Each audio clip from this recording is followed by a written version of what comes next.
Don't die by falling over Quinn. A boy shouted down the hallway. Quinn carried on walking down the school corridor.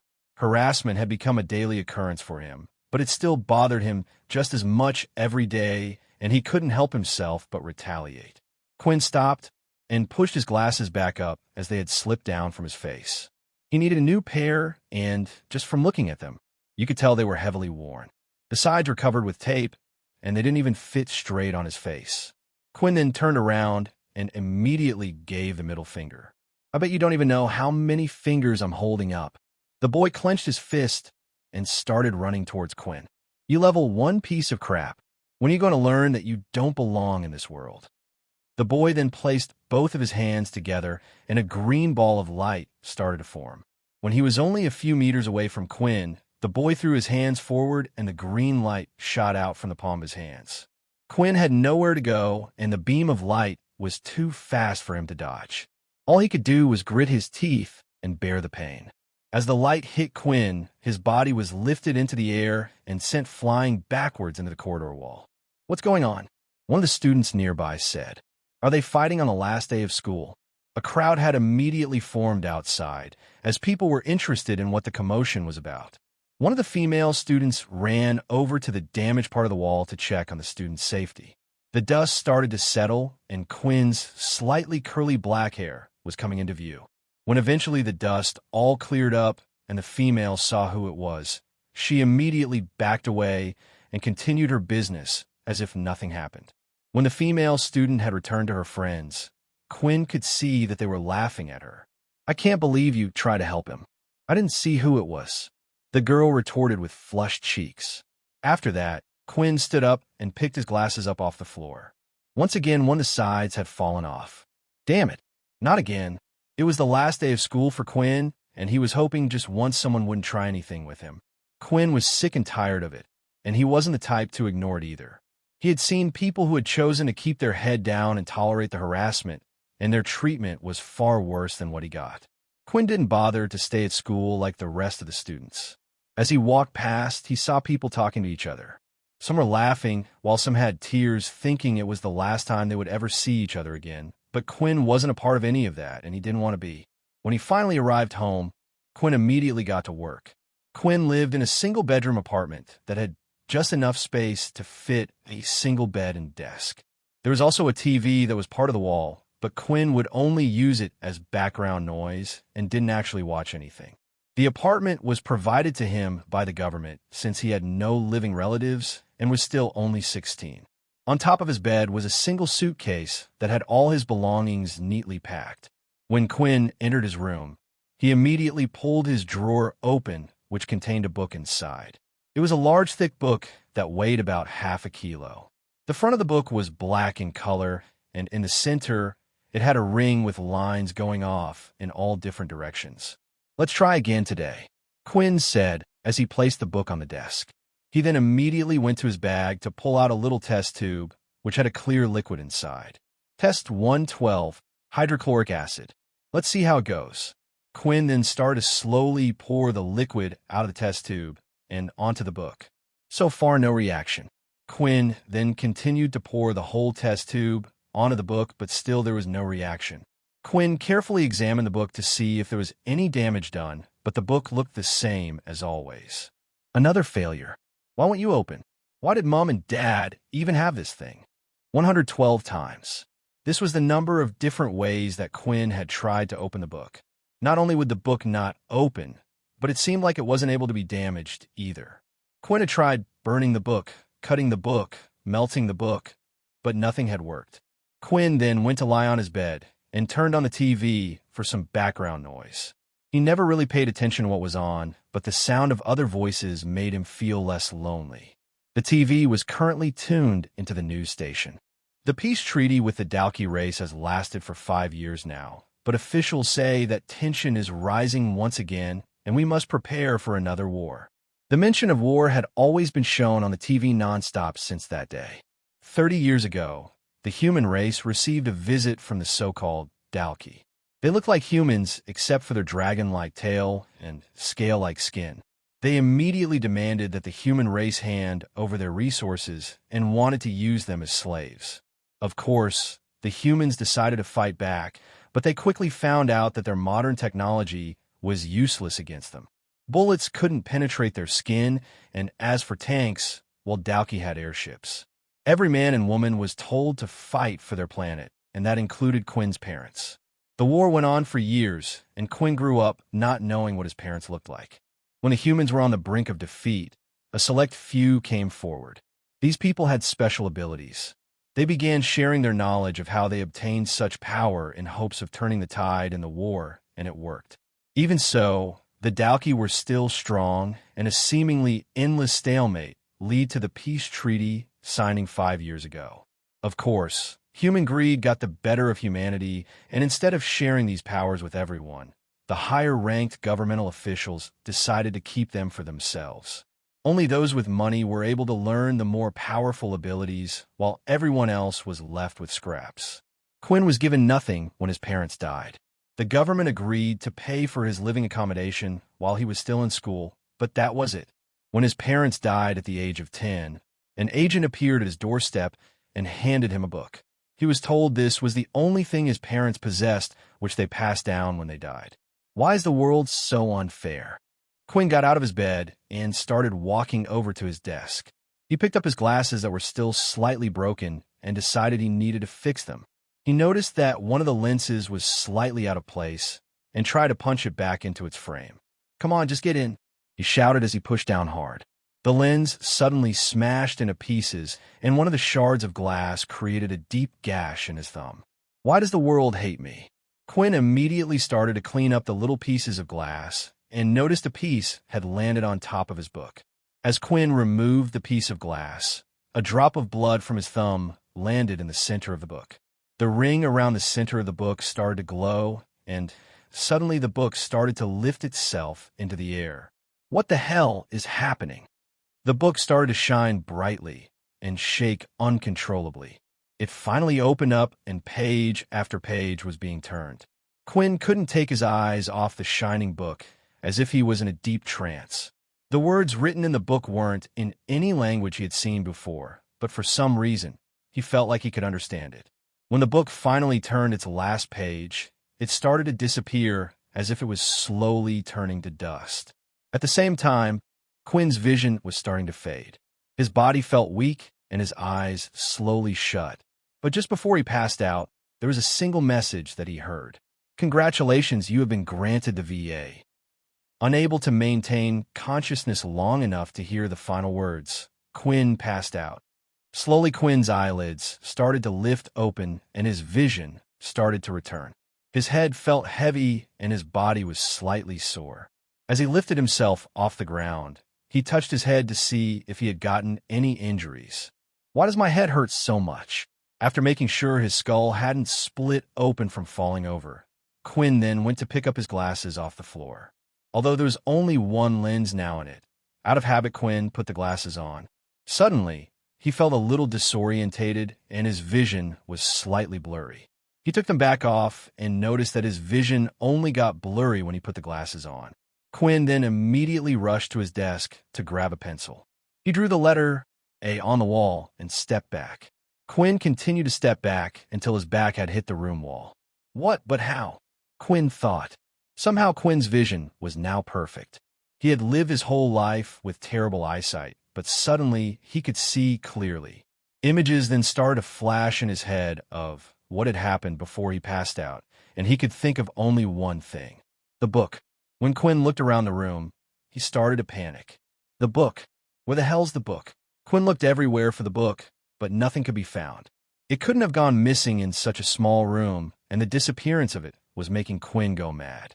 Maybe it's like my socks. They go missing all the time? Oh, don't be stupid. This is a book we're talking about, not a sock. Quinn then tried to think hard about what had happened just before he had passed out. He suddenly started to remember the book being lifted into the air. Then just before his eyes closed, he heard a few words. What was it? It sounded like some type of system message. Then as soon as Quinn had said those words, a status screen had appeared right in front of his eyes. User, Quinn Talen. Race, human. Level 1, 0 out of 100 EXP. HP 10 out of 10. Strength 10. Agility 10. Stamina 10. Wow, it's like those really old games people used to play all the time. Quinn noticed that on the status screen, there were more tabs on the top, but without even doing anything and just reading the tabs in his head. The screen automatically switched. Skills. 0 skill points available. Skill locked? Skill locked? On the Skills tab, Quinn wasn't really able to see much. Everything seemed to be locked and slightly grayed out, so he quickly moved on to the next tab, which was called Shop. Shop. Unlocks at level 10. Can I do anything? The last tab was the Quest tab, and finally, it seemed like this tab wasn't locked behind something. Main Quest. Reach level 10. Daily Quest. Drink 2 liters of water. Reward 5 EXP. After checking everything out that the system had to offer, Quinn had to just think about closing the system, and it did. When Quinn thought about opening it again, a screen would immediately pop up in front of him. Quinn could only think of one thing, that the book his parents had left him was an ability book.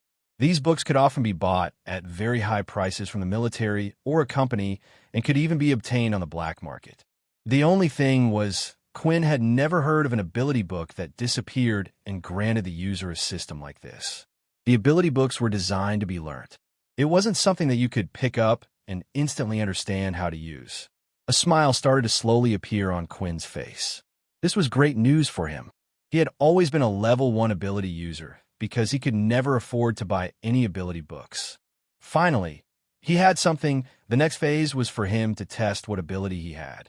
Fire, come on, Quinn said as he threw the palm of his hand forward. Okay, next. Water out. Quinn did the same again, but there was no result. After trying out many different things and all the abilities he had seen before, it turned out he was unable to perform any of them. What the hell useless thing is this? Is it really just a system ability? Quinn thought about it for a while. If it truly was like a game, then perhaps by completing the quest, he would eventually get stronger and unlock more skills. He was treating it like an ordinary ability book, and clearly what he had obtained wasn't ordinary. Usually, ability books were based around one ability. It was important for a person to select their first ability book because a regular human body would only be able to perform one ability attribute. If you got a transform ability as your first ability, you would only be able to get other abilities related to this attribute. This was the same for fire and so on. Quinn then went to open his mini fridge and started to grab the bottles of water that were inside. He immediately started downing the water bottles one by one. Damn, how much is 2 liters? My belly feels like it's going to burst. After finishing his 8th bottle of water, a new notification message had appeared. Daily quest complete. 5 EXP has been granted. 5 out of 100. Well, now I know at least the system works. Suddenly, there was a loud knock that could be heard at the door. Quinn quickly went to the door and opened it. Standing in front of him was a large, muscular, bald-headed man wearing a black military uniform. There were several medals on it, and his name written just above his chest. Sergeant Griff. Boy, it is time for you to vacate your room immediately. The vehicle has been prepared and has been waiting outside for 5 minutes already. With everything that had happened, Quinn had forgotten about what was to happen today. It's time for you to head to military school, Griff said. Due to the war between humans and the Dalki, every person when they reached the age of 16 was required to go to military school for 2 years. Even though humans and Dalki were in a peaceful period, everyone knew that it wouldn't last forever. Every day, there was news of one race antagonizing the other, and war felt like it could start at any moment. Quinn quickly went to the toilet before heading off with Sergeant Griff. His bladder felt like it was going to burst any second now, due to all the water he drank. Once Quinn stepped out of his room into the outside world, something strange happened. A new notification screen had appeared. Your body is being hit by direct sunlight. You are affected by the sunlight. All stats will be halved while in the sunlight. Suddenly, Quinn's body felt extremely sluggish. It felt like he had just gone for a 5K run and returned. His arms and legs felt heavier, and there was nothing he could do about it. Quinn then went to check his status and saw that his stats did indeed go down by half, but it wasn't just his stats, but his HP as well. HP 5 of 5, Strength 5 of 5, Stamina 5 out of 5, Agility 5 out of 5. What kind of drawback is this? Quinn thought. For Bubble.cm. Then a new notification had appeared. You have received a new daily quest. Avoid direct sunlight for 8 hours. Reward 5 EXP. Quinn's mood slightly changed as soon as he saw the new daily quest. Unlike the water one, this was something he was able to do naturally just by sleeping. If the system worked the same way it did in games, then that meant once Quinn had reached 100 EXP points, he would be able to level up and also level up his stats. So the more daily quests Quinn got, the better it was for him. What are you doing walking so slowly? The school will eat you alive if you carry on like that. Griff shouted. Finally, Quinn had reached a large bus which was parked just outside his house. When he entered the bus, he noticed that it was already full of students all the same age as him. He didn't recognize any of the students, though, meaning they had all come from a different school. Quinn then went to sit at the front of the bus, which was the only seat that was still available. Stats have returned to normal. As soon as Quinn had entered the bus and avoided the direct sunlight, his stats had returned to normal and his body felt re-energized once again. Well, at least it looks like it's only direct sunlight.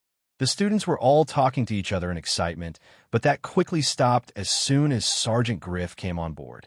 All right, it's time for us to head to the military academy. The bus then started to move, and the students were finally on their way. The bus remained silent during the journey.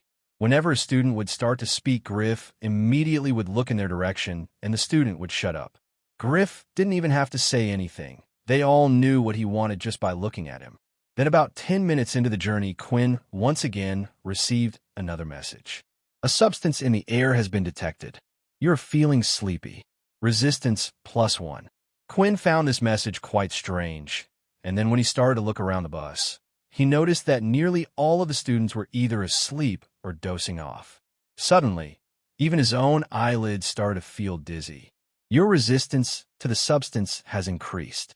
Resistance +1. Then the sound of loud footsteps could be heard coming towards him. As he looked up, he noticed Sergeant Griff hovering above him. Looks like a few of you were able to resist the sleeping gas. Then we will just have to bag you. A black bag was then thrown on top of Quinn's head, and his vision now was completely covered. The gas started to slowly seep through, and Quinn managed to doze off into a nice sleep. Then the next moment, Quinn could feel a splash of cold water being chucked on his face. His eyes opened instantly, and all he could see was the green grass. He and several other students started to lift their heads to lock around them. There were currently a total of 200 students stood out on a plain, open field, but when they looked around, they were in a place that was completely foreign to them. This is where you will spend the next 2 years of your life. The students were amazed at what they were seeing. They were currently in a city like they had never seen before. Everyone was dressed up in military uniform, and there were technology and engineering around them that was too advanced for their time. Giant robots moving crates and building machines, flying ships and levitating trains. It was a technology that hadn't been given to the outside world yet and was kept for the military only.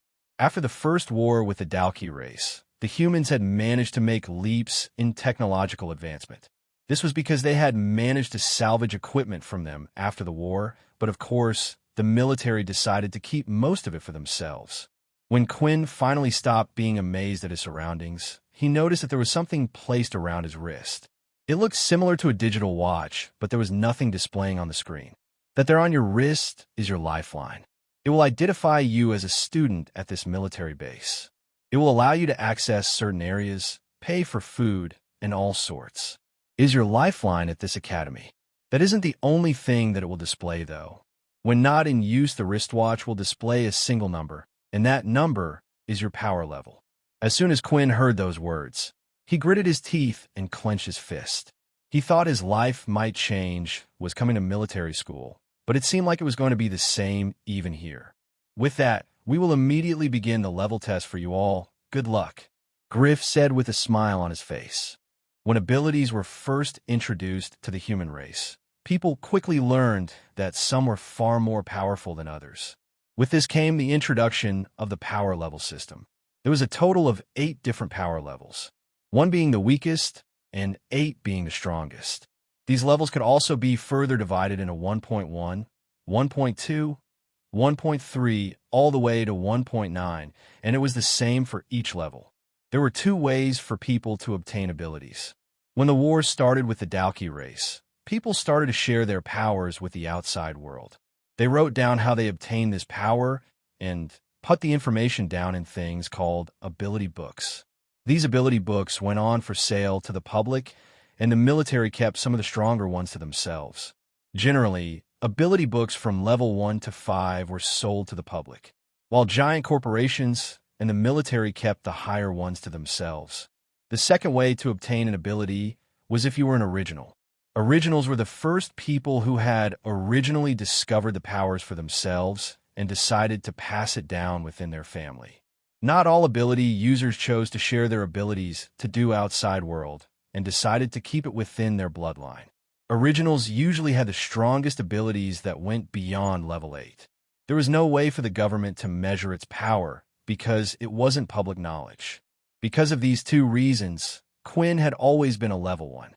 He had no family members to support him, so he couldn't afford an ability book, and his family had no abilities themselves, so he wasn't an original. When Quinn had obtained the book, his first guess was that it was some time of an ability book. Now, after all these years, it seemed like he had obtained an ability. But he had never heard of an ability book like this before, and he didn't have a clue what power level it had given him. Quinn lifted up his hand to look at the watch, which indicated his current power level was 1. When he looked around, he noticed that everyone else's watches currently indicated the same number. Griff was currently standing in front of all the students and called names in groups of 5. These students would then be transported somewhere to take the test. Quinn was hopeful at first, thinking that he might have been able to change his ability level for once, but his mind was quickly changed after receiving a notification. You're being hit by direct sunlight. Call stats will be halved. Quinn didn't even know how good 10 strength, 10 agility, and 10 stamina was, but if his eyesight was anything to go by, that would mean it was at least the top condition of a normal human being. But right now, Quinn felt incredibly weak and sluggish. His body felt extremely hot right now, and he was sweating buckets of water. Quinn thought it was a good thing he drank a load of water beforehand. Otherwise, he would have been extremely dehydrated. Hey, are you okay? A stranger standing next to Quinn said. The stranger's name was Vorden. He had slick blonde hair and hazel green eyes with a chiseled face and sharp jawline. He also stood 6'2" tall, while Quinn was 5'11". This was the type of person Quinn would usually avoid at his last shul, as everyone would always pay them attention, and Quinn hated attention. If you want, I can call someone for help. Vorden said. It's okay, I'm just a little bit nervous about the testing, Quinn said as he tried to ignore his tired body and stand up straight. Vorden looked Quinn up and down. Quinn was quite skinny for his age and didn't have a lot of muscle on him, and right now he looked incredibly weak. Vorden thought Quinn looked like the type of boy who would have gotten bullied at school, and it was the reason why Quinn was nervous. If he was to get a level 1 rating, most likely the same would happen here.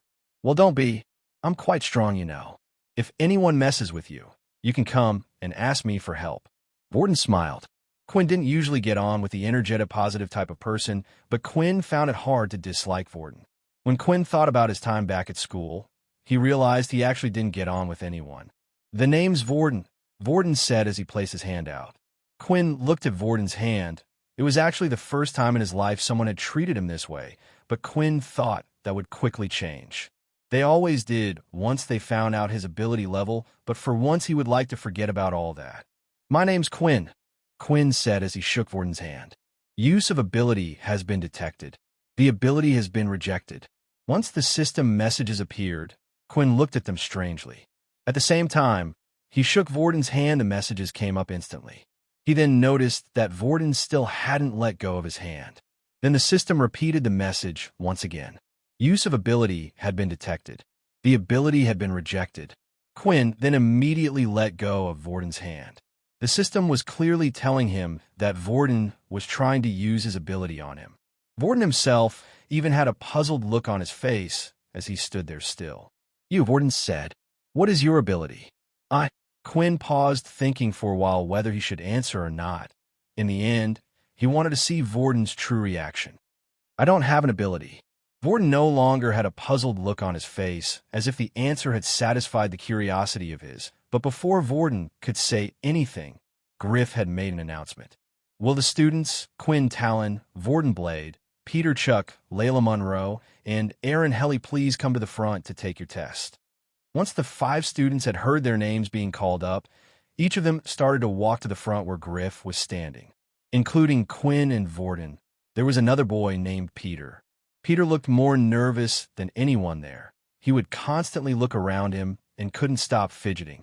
His body frame was quite small, but it suited him, for he wasn't that tall either.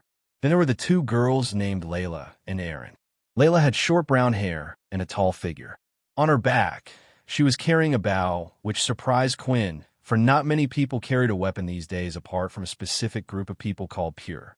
They were a group of people who chose to not have any abilities and used weapons instead, but they were still very rare, and Quinn had never met anyone like that in his life, only heard stories about them. Finally, there was Aaron. Aaron was the type of girl that turned all of the boys' heads. Her proportions were perfect, not too big, not too small, and she had beautiful long blonde hair. The only problem was her facial expressions. Even when walking through the crowds of people, not once did her expression change. It stayed stiff and neutral. As Quinn was walking past everyone, he noticed that he didn't recognize one student there, and it seemed like the others didn't either. Quinn could only assume that this was done on purpose. No one knew who to befriend or who to look out for because currently, everyone's power level displayed 1. The group had stopped just behind another group who were being transported to the testing area. As soon as Vorden saw the others who were in the same group, Vorden greeted each one of them with a handshake. Vorden was being very polite, so most of them accepted his greetings apart from Aaron. She merely stared at Vorden's hand when he offered it out to her. Then she turned her head and looked away. "Come on, you don't have to be like that," Vorden said as he placed his hand on her shoulder. This was a big mistake. In an instant, Aaron grabbed Vorden's wrist and twisted his hand. Then slowly his hand was starting to freeze and cover in ice. Everyone stopped to look at the commotion that was happening near the front. "Wow, she has ice abilities? Isn't that very rare? I would let her freeze me any day." Griff noticed the commotion and started to intervene. "Stop it, you two. If you have that much energy, then save it for the test." Aaron immediately let go of Vorden's hand, and slowly, Vorden's hand started to defrost. Vorden then went back in line to stand next to Quinn. "Can you believe her?" Vorden complained. "I nearly lost my hand." "You can't just go around touching people without their permission," Quinn replied. "Yeah, I know. She's lucky I didn't wipe the floor with her, just 'cause she's a pretty girl." Many people who were near the front had heard Vorden's word and had already decided to make him an enemy. If they could somehow humiliate Vorden, then maybe Aaron would look the way they thought. Looking at the people around them, Quinn could tell what the others were thinking. Quinn then stepped one step away from Vorden, hoping that others wouldn't think the two were friends. Finally, Quinn and the others were called forward and were told to stand in a box. It wasn't really a box, but just white lines that had been drawn on the ground that was just big enough to fit the 5 of them in. There was then a hooded man who stood just outside of the box. "Send them away," Griff said. As soon as Griff gave the command, the hooded man placed both hands on the ground, and the box started to light up, shining a bright purple color. Transportation magic, huh? What a rare ability," Vorden said just as the whole group suddenly vanished into thin air. The next second, they were teleported to another outdoor area, which looked like an empty wasteland. There was no sign of life, no trees, no nothing. Standing in front of the group was a woman dressed in a black military uniform, and by her side was another hooded man. There was not another person in sight. The woman held a tablet in her hand, and it looked like she was currently busy inputting some information. Once she had finished, she looked up at the group and started to speak. "Hi everyone, my name is Jane, and I will be in charge of your test today. Once the test has been completed, I will update your information and your score will be reflected on your wristwatches." Jane then started to look at the tablet. "Now, who should we call first?" "Well, it looks like we have a couple of previous level ones," Jane said as she checked the information that had been passed on from their previous schools. "Peter, would you please step forward?" The nervous small Peter then stepped forward, and he looked even worse than before. Quinn thought he looked bad, but he looked to be in perfect condition if you were to compare the two. At least Quinn was able to stand up, whereas Peter looked like he would fall over any second now. "Would you please tell me what your ability is, Peter?" Jane asked.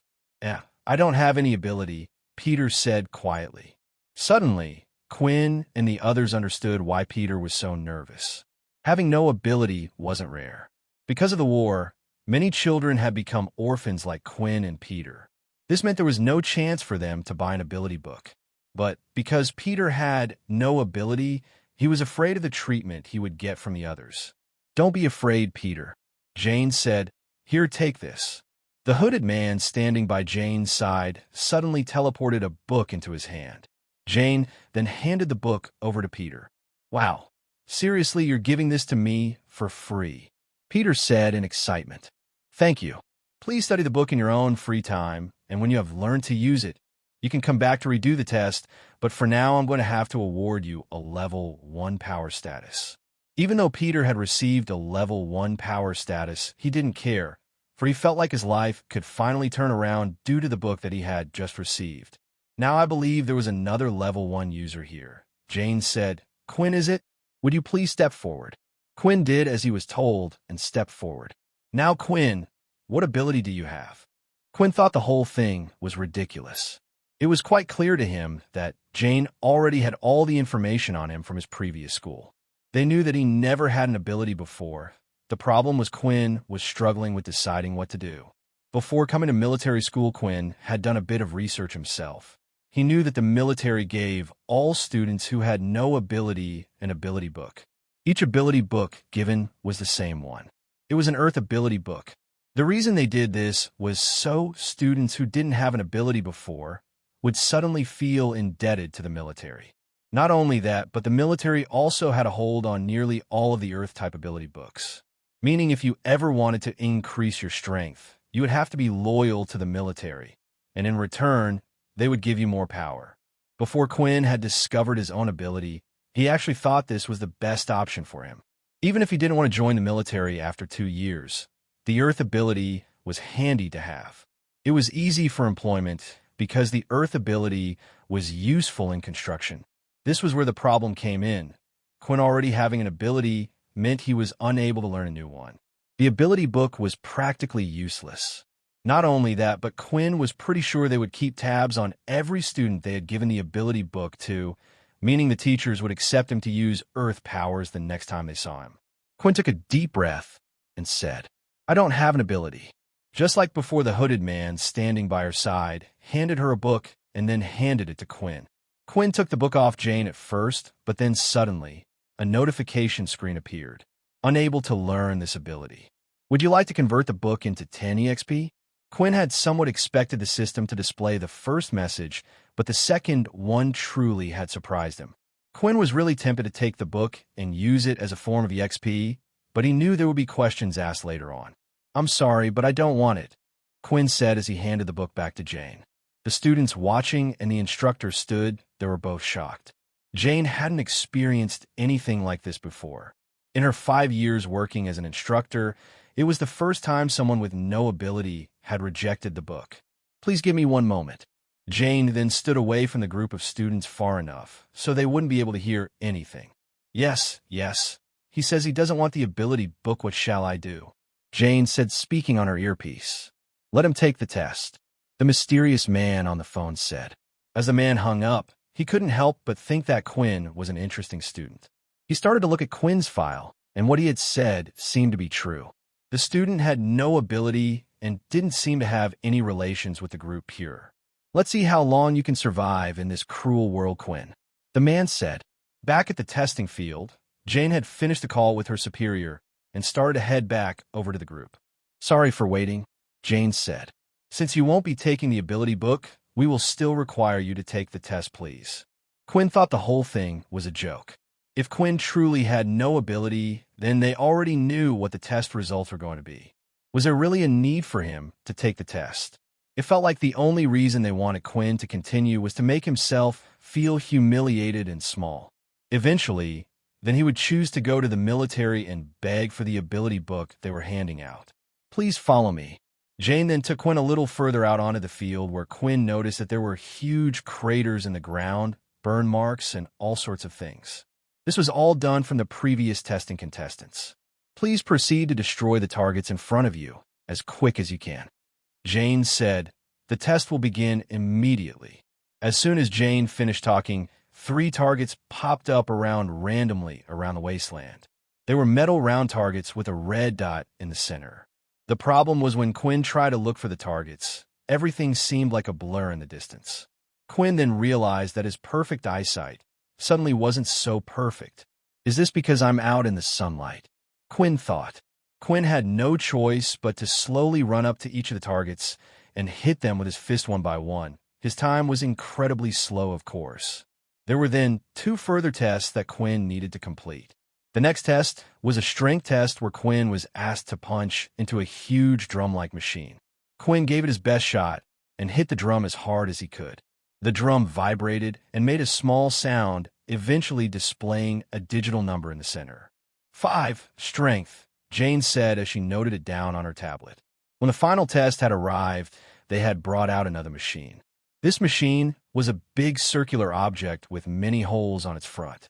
Once the test started, the machine fired holographic spikes at the contestants.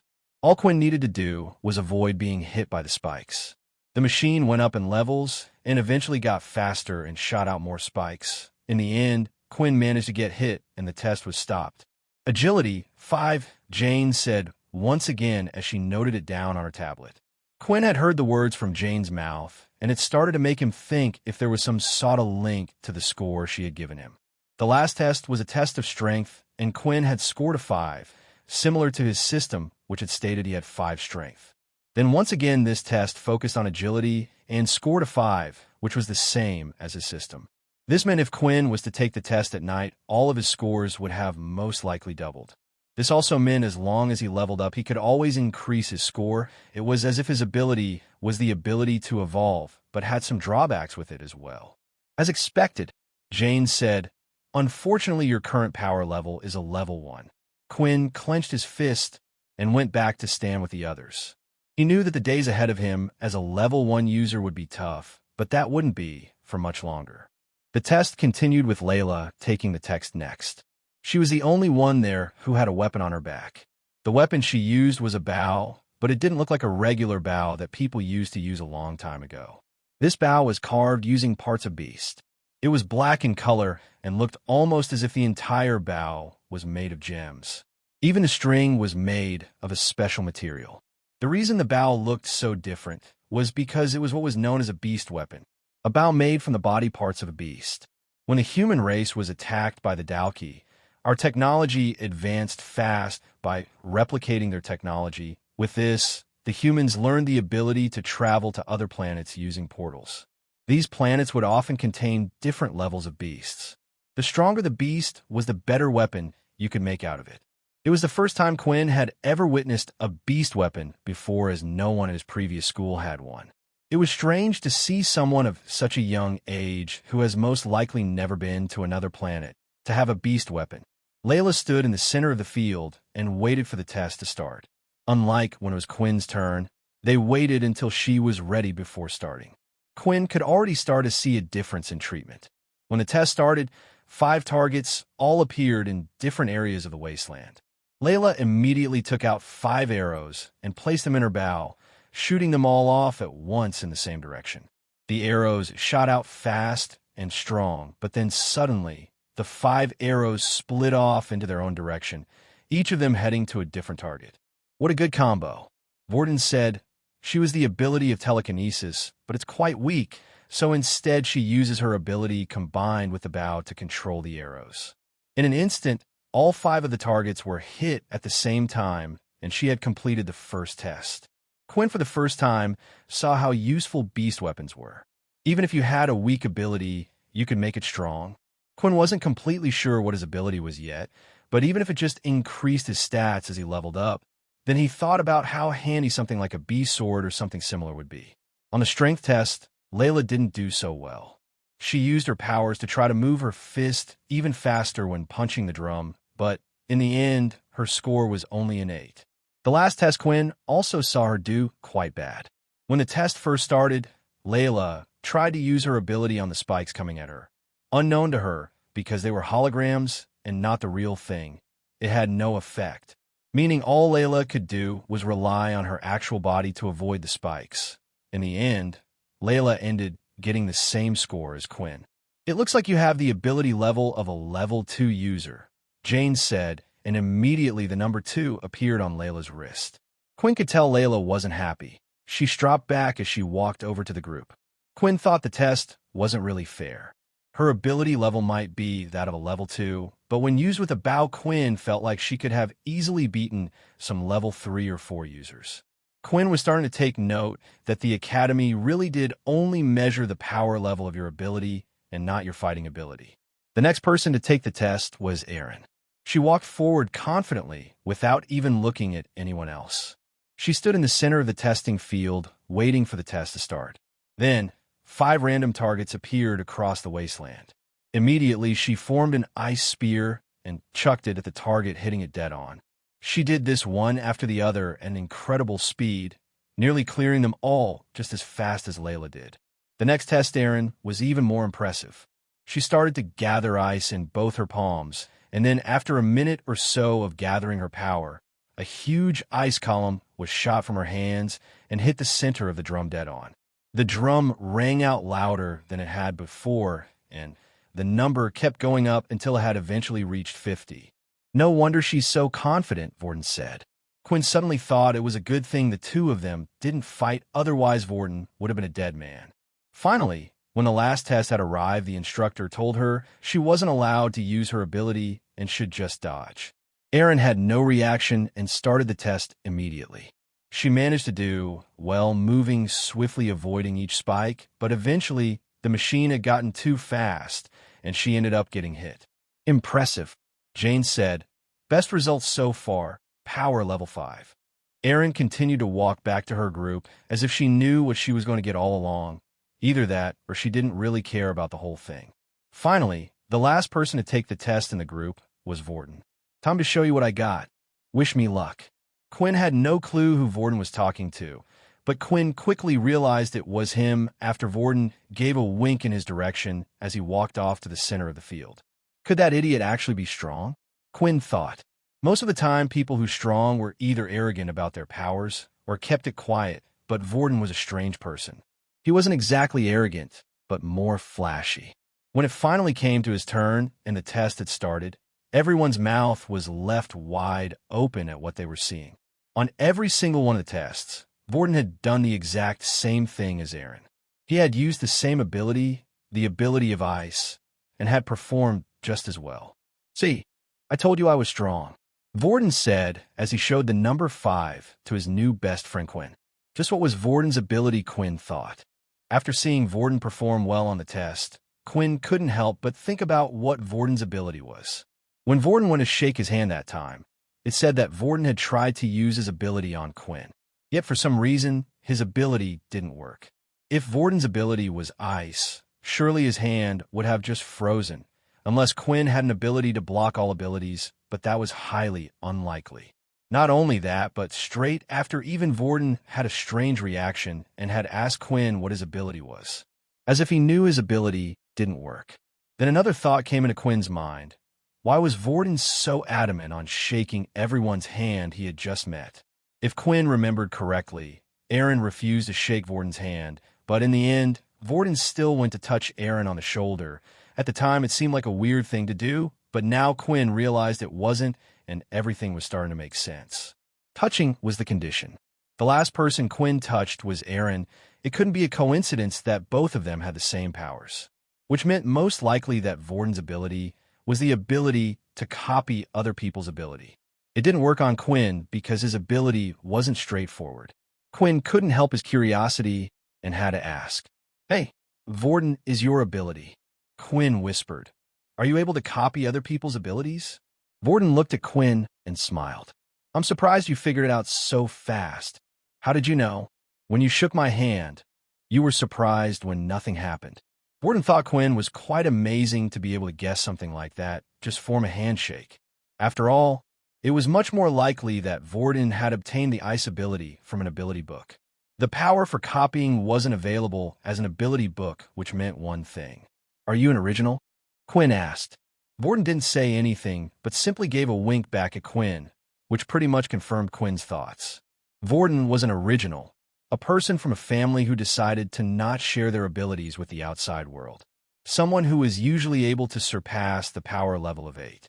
Once the test had been completed, the hooded man teleported the students to the front of the academy, where they would be staying. The academy was huge and the tallest building in the entire city. It was as if someone had put together 3 hotels. There was a total of 10 different teachers that were currently standing in front of the academy. In front of them were groups of students who had all finished taking the test. The students were told to wait with the teachers until all the students had finished conducting their tests. Once in a while, a group of 5 students would be teleported in front of one of the teachers. Finally, where Quinn was standing, there now was a total of 20 students.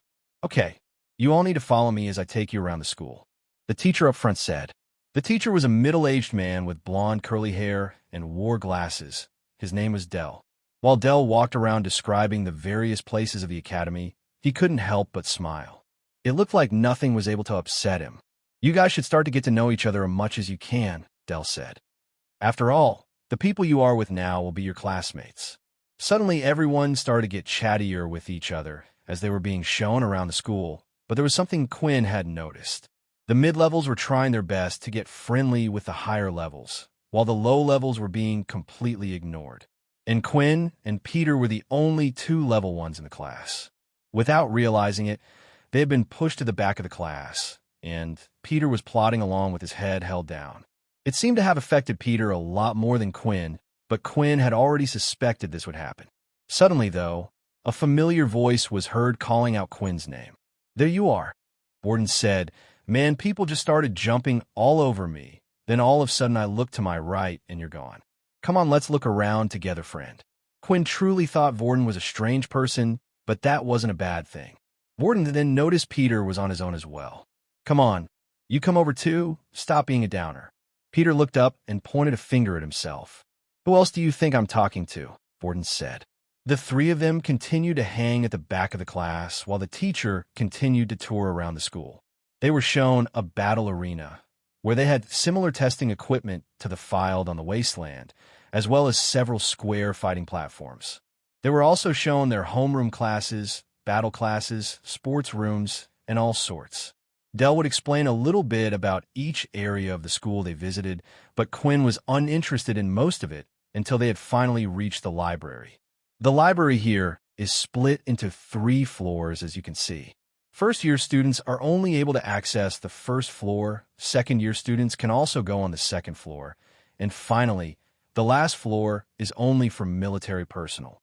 Quinn was interested in the library because it contained books that weren't available to the public. Here, Quinn just might find some information about his ability. He just hoped it would be on the first floor. Finally, the tour was coming to an end as Dell stopped just outside the school's dorms. "And this is where you will be staying during your stay here. Once you have dropped off your things, feel free to explore around the academy. There will be no lessons today, so you will get to have the rest of the afternoon to explore." Each student was then handed a number on a piece of paper 1B1, which displayed which room they would be staying in. Quinn then noticed from the corner of his eye Vorden coming towards him. "Hey, Quinn, what room number you got?" Vorden asked. "Air 23. "No way you're kidding, right? I got the same number. Maybe it's fate bringing us together," Vorden said excitedly. "Maybe," Quinn replied.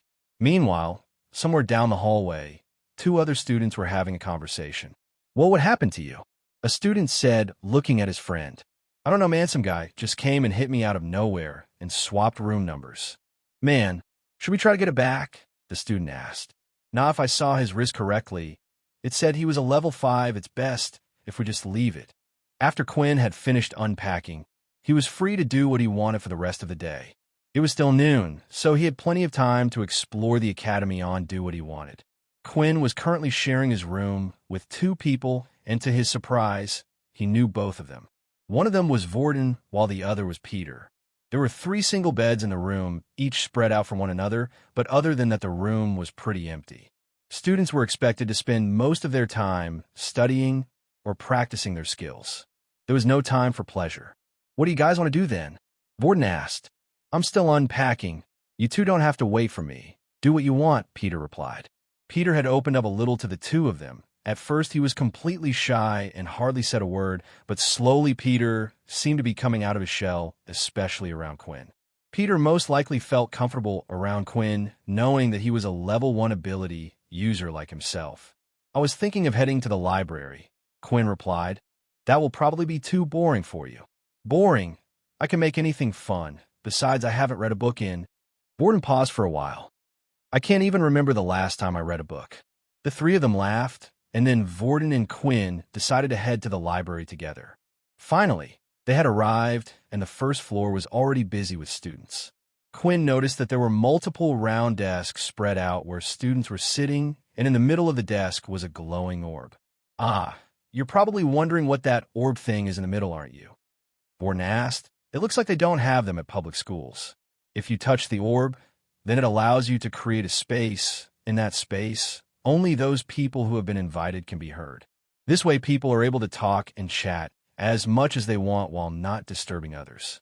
Technology sure has come a long way. Quinn and Warden then chose a table that had two other people sitting on the other side. Just as Warden had said, Quinn could see the two talking but couldn't hear a word of what they were saying. The orb seemed to only have a range of the table, though. Once you left the table, others were able to hear you as normal.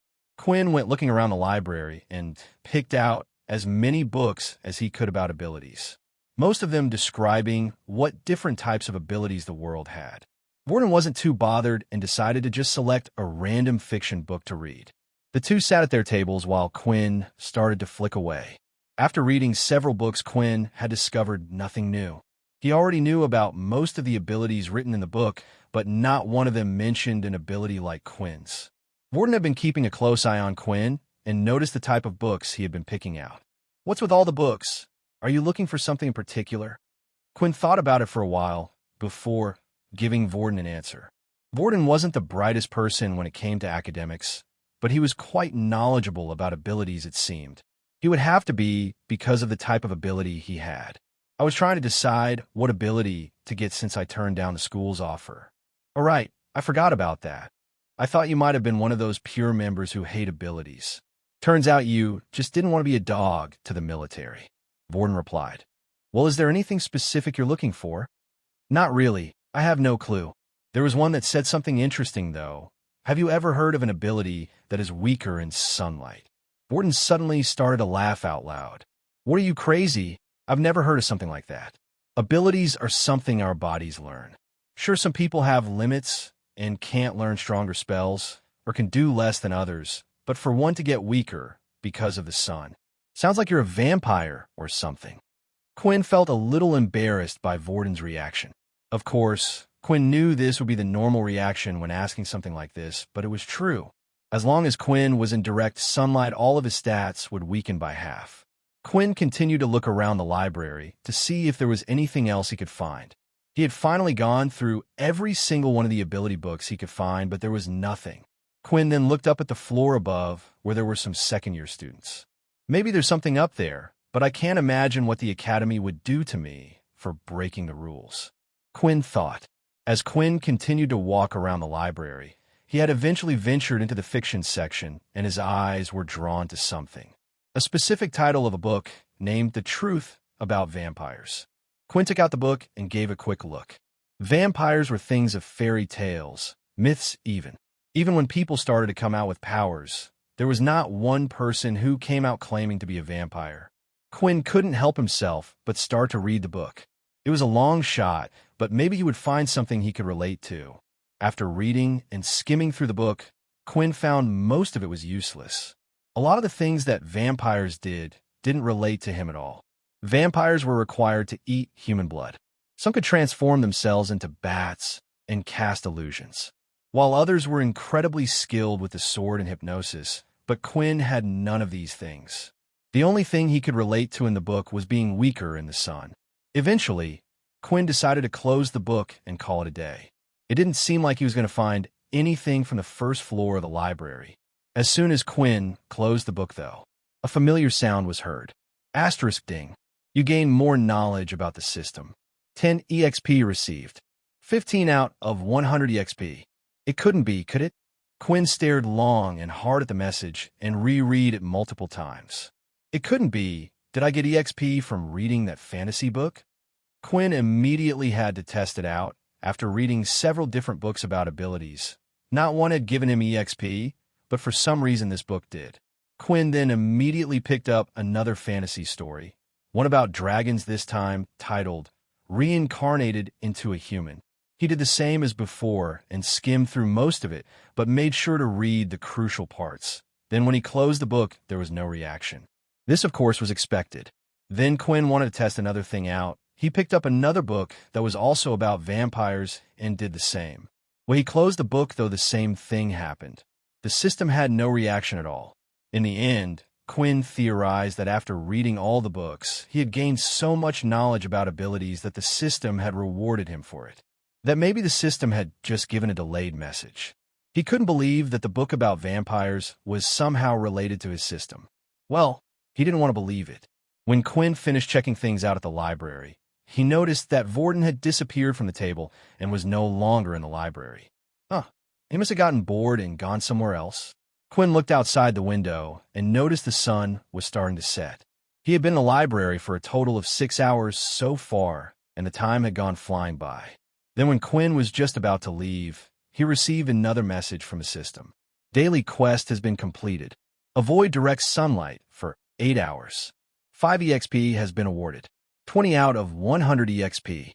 Quinn had finally completed his second daily quest. The ride from school had taken them around 2 hours, and with the time spent indoors and in the library, Quinn was able to complete the task with ease. Each time Quinn received an announcement, he got a satisfying feeling seeing the number go up closer to 100. He couldn't wait to see what would happen once he had reached the goal. His best guess would be a level up. After all, the system even stated that he couldn't use his shop feature until he was at least a level 10. The only thing Quinn wished for at the moment was a quicker way to level up. With just the 2 daily quests a day, it would take days until Quinn reached level 2. Right now, though there wasn't much he could do but go by his everyday life as normal. As Quinn left the library, he decided to head to the battle arena. There was a theory that he wanted to test out. But as he was walking through the school hallway, he could see a kid being pushed up against the wall by another student. The boy on the wall looked like he had already been hit a few times and had markings on his face. So it started already, Quinn thought. Quinn managed to catch a glimpse of the boy's wristwatch and saw that the number on it indicated that it was a 1.2 power level. Quinn was quite surprised at this, as the person doing the bullying was quite weak himself, which was a rare occurrence. The only people he would be able to bully were people who had a power level of 1 like Quinn or Peter. That's when Quinn suddenly realized who was up against the wall. It was in fact Peter. Quinn didn't recognize him at first, because his face was turned the other way. Quinn was debating with himself whether or not to get involved in the first place. He hated bullies more than anything. They had ruined his school life, and it seemed like soon he would be a target as well. Of course, Quinn also wanted to test out his current strength, and he had found the perfect guinea pig. The student in front of him was only at a power level of 1.2, so there was a high chance he could win.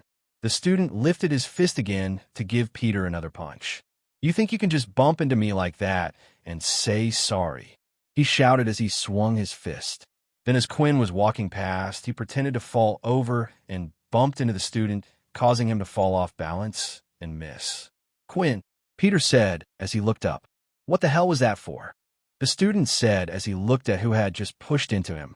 The student then immediately looked at Quinn's watch, and suddenly the confidence in him grew. "What the hell is a level 1 piece of rubbish like you doing?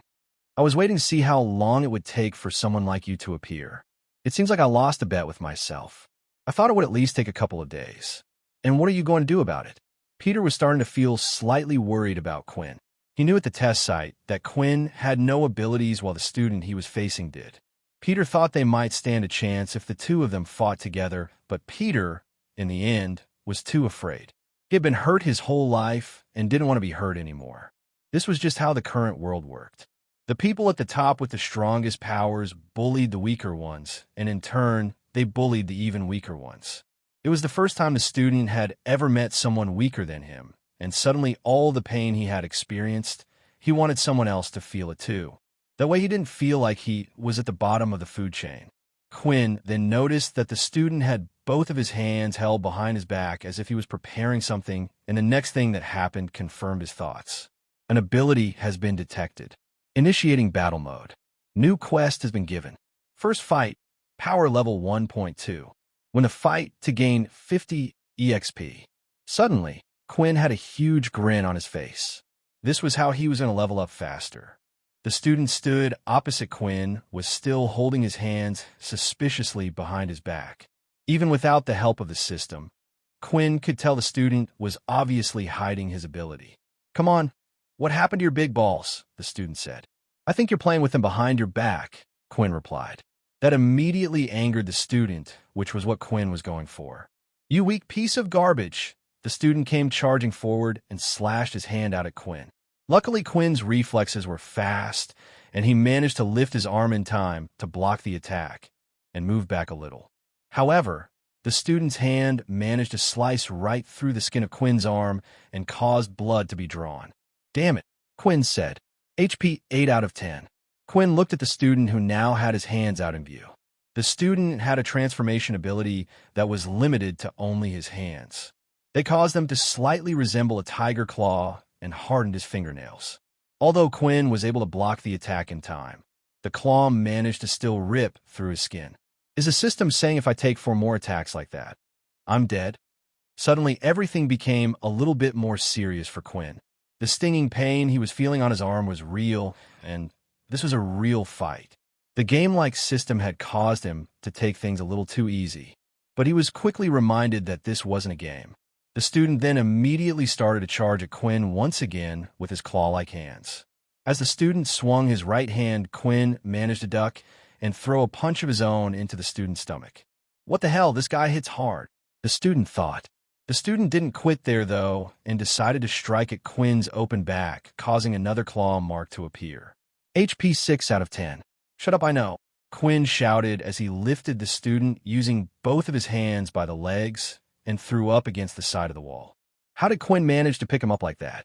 Peter thought. They're roughly about the same size, and he threw him with ease. Does he really not have an ability? Quinn didn't stop there, though.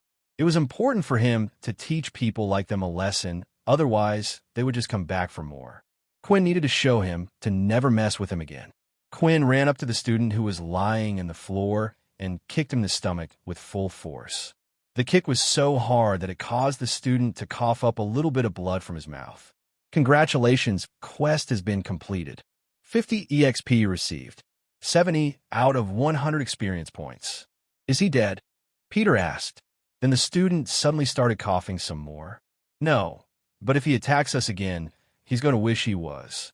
Quinn was actually quite relieved. He didn't know what the punishment was at the academy for killing another student, even if he explained that he hadn't attacked first. He also didn't want the burden of death on his shoulders at such a young age, so he was happy when the system had rewarded him the experience points without having the need to kill the student. Then suddenly another message had appeared. Additional quest reward. Skill unlocked. Inspect. Level 1. Excitement started to fill Quinn's mind as he had finally received his first skill. Quinn was hoping maybe this would help him figure out what type of ability he had, but the name of it didn't sound too promising. Inspect? So maybe it can tell me the weaknesses of my opponents? Quinn thought. Quinn then decided to test his new ability out and looked at Peter, who was standing next to him. Now was the next problem. Quinn had no idea how to use a skill, but the moment he started thinking about the skill Inspect, the skill had activated on its own, and a screen had appeared right next to Peter. Name, Peter Chuck. Race, human. Ability, none. HP 3 of 5. Blood type, A+. Quinn looked at the information that had been given to him, and it seemed like there were some sections blanked out. Quinn could only assume this was because the level of his skill was still only at level 1, but the information it did give him was quite handy. It told Quinn what type of ability they had, which would be very useful in a fight. It also told Quinn how much health they had. However, there was one bit of information that Quinn found strange, and that was the blood type. It was weird for the system to give him information about such a specific thing, and Quinn also wondered how on earth would this ever help him in the future. Quinn then went up to the student who was still laying on the ground in pain and used the Inspect skill on him. Name, Kyle Main. Race, human. Ability, transformation. HP 1 of 8. Blood type B. Checking the status of Kyle made Quinn learn a few new things. The information he was given about the ability only gave him the type of ability. There were hundreds of different transformation abilities, so it wasn't able to pinpoint it. The other thing was the HP. It looked like for his victory, he only needed to bring down the student's HP to 1, but Quinn still didn't know if 0 meant death or not. It could also just mean the person had been knocked out. Right after inspecting Kyle, though, Quinn had received another notification. Optional quest has been granted. Drink the blood of your victim to absorb a stat point. What is this thing crazy? Quinn thought. Even if it gave him a stat point, there was no way he was going to drink someone else's blood. The very idea of it made Quinn feel sick. For a brief moment, though, Quinn looked to the ground where Kyle had spat out some of his blood. Maybe a little bit wouldn't hurt. Quinn, you're going crazy, stop it. Come on, let's go, Quinn said to Peter.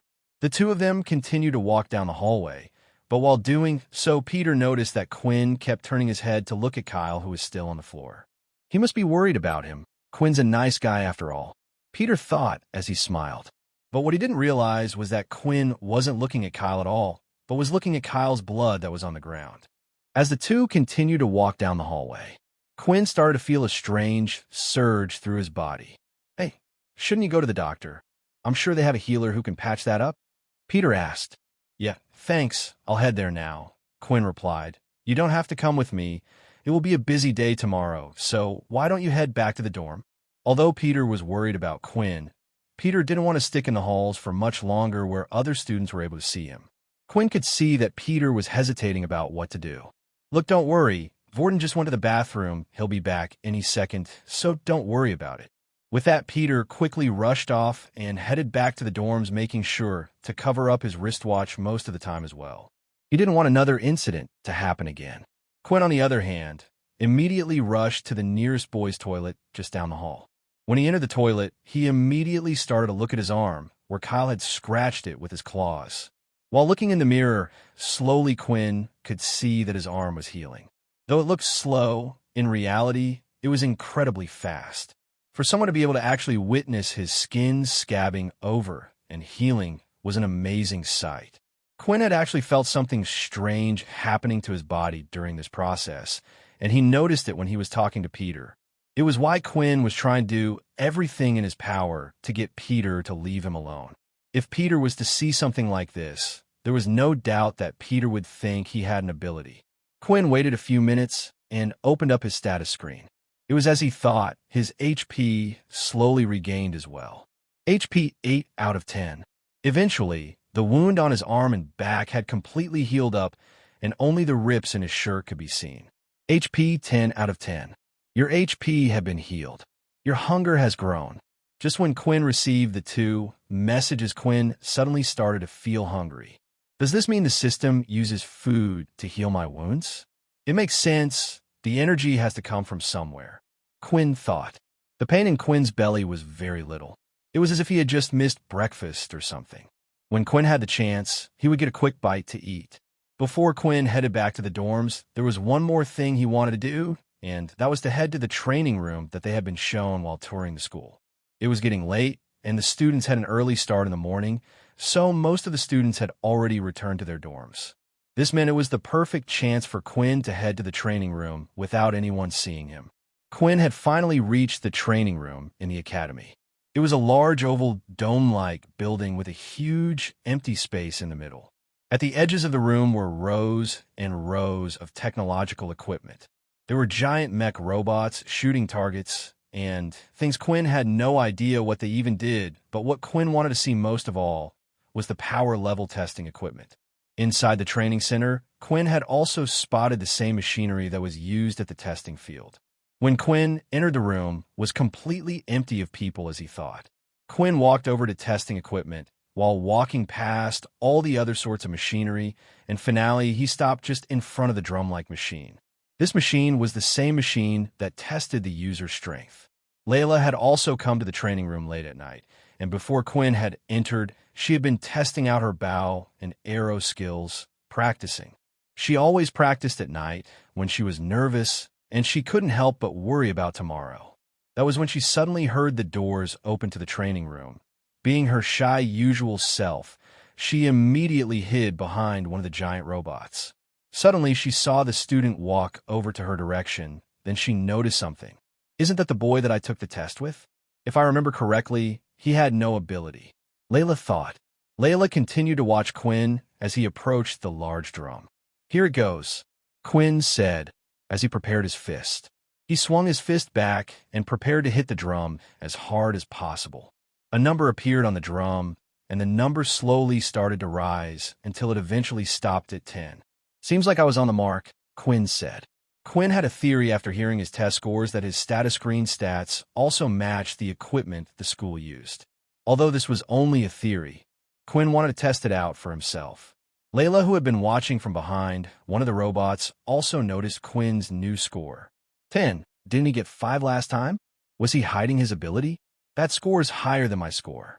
Layla was suddenly interested in the mysterious student and continued to watch him. Quinn next went to the hologram spike machine. Last time Quinn managed to last 10 seconds against the machine before it got too fast for him to dodge the attacks. If his theory was right, he should at least be able to last 20 seconds now that his stats were no longer halved.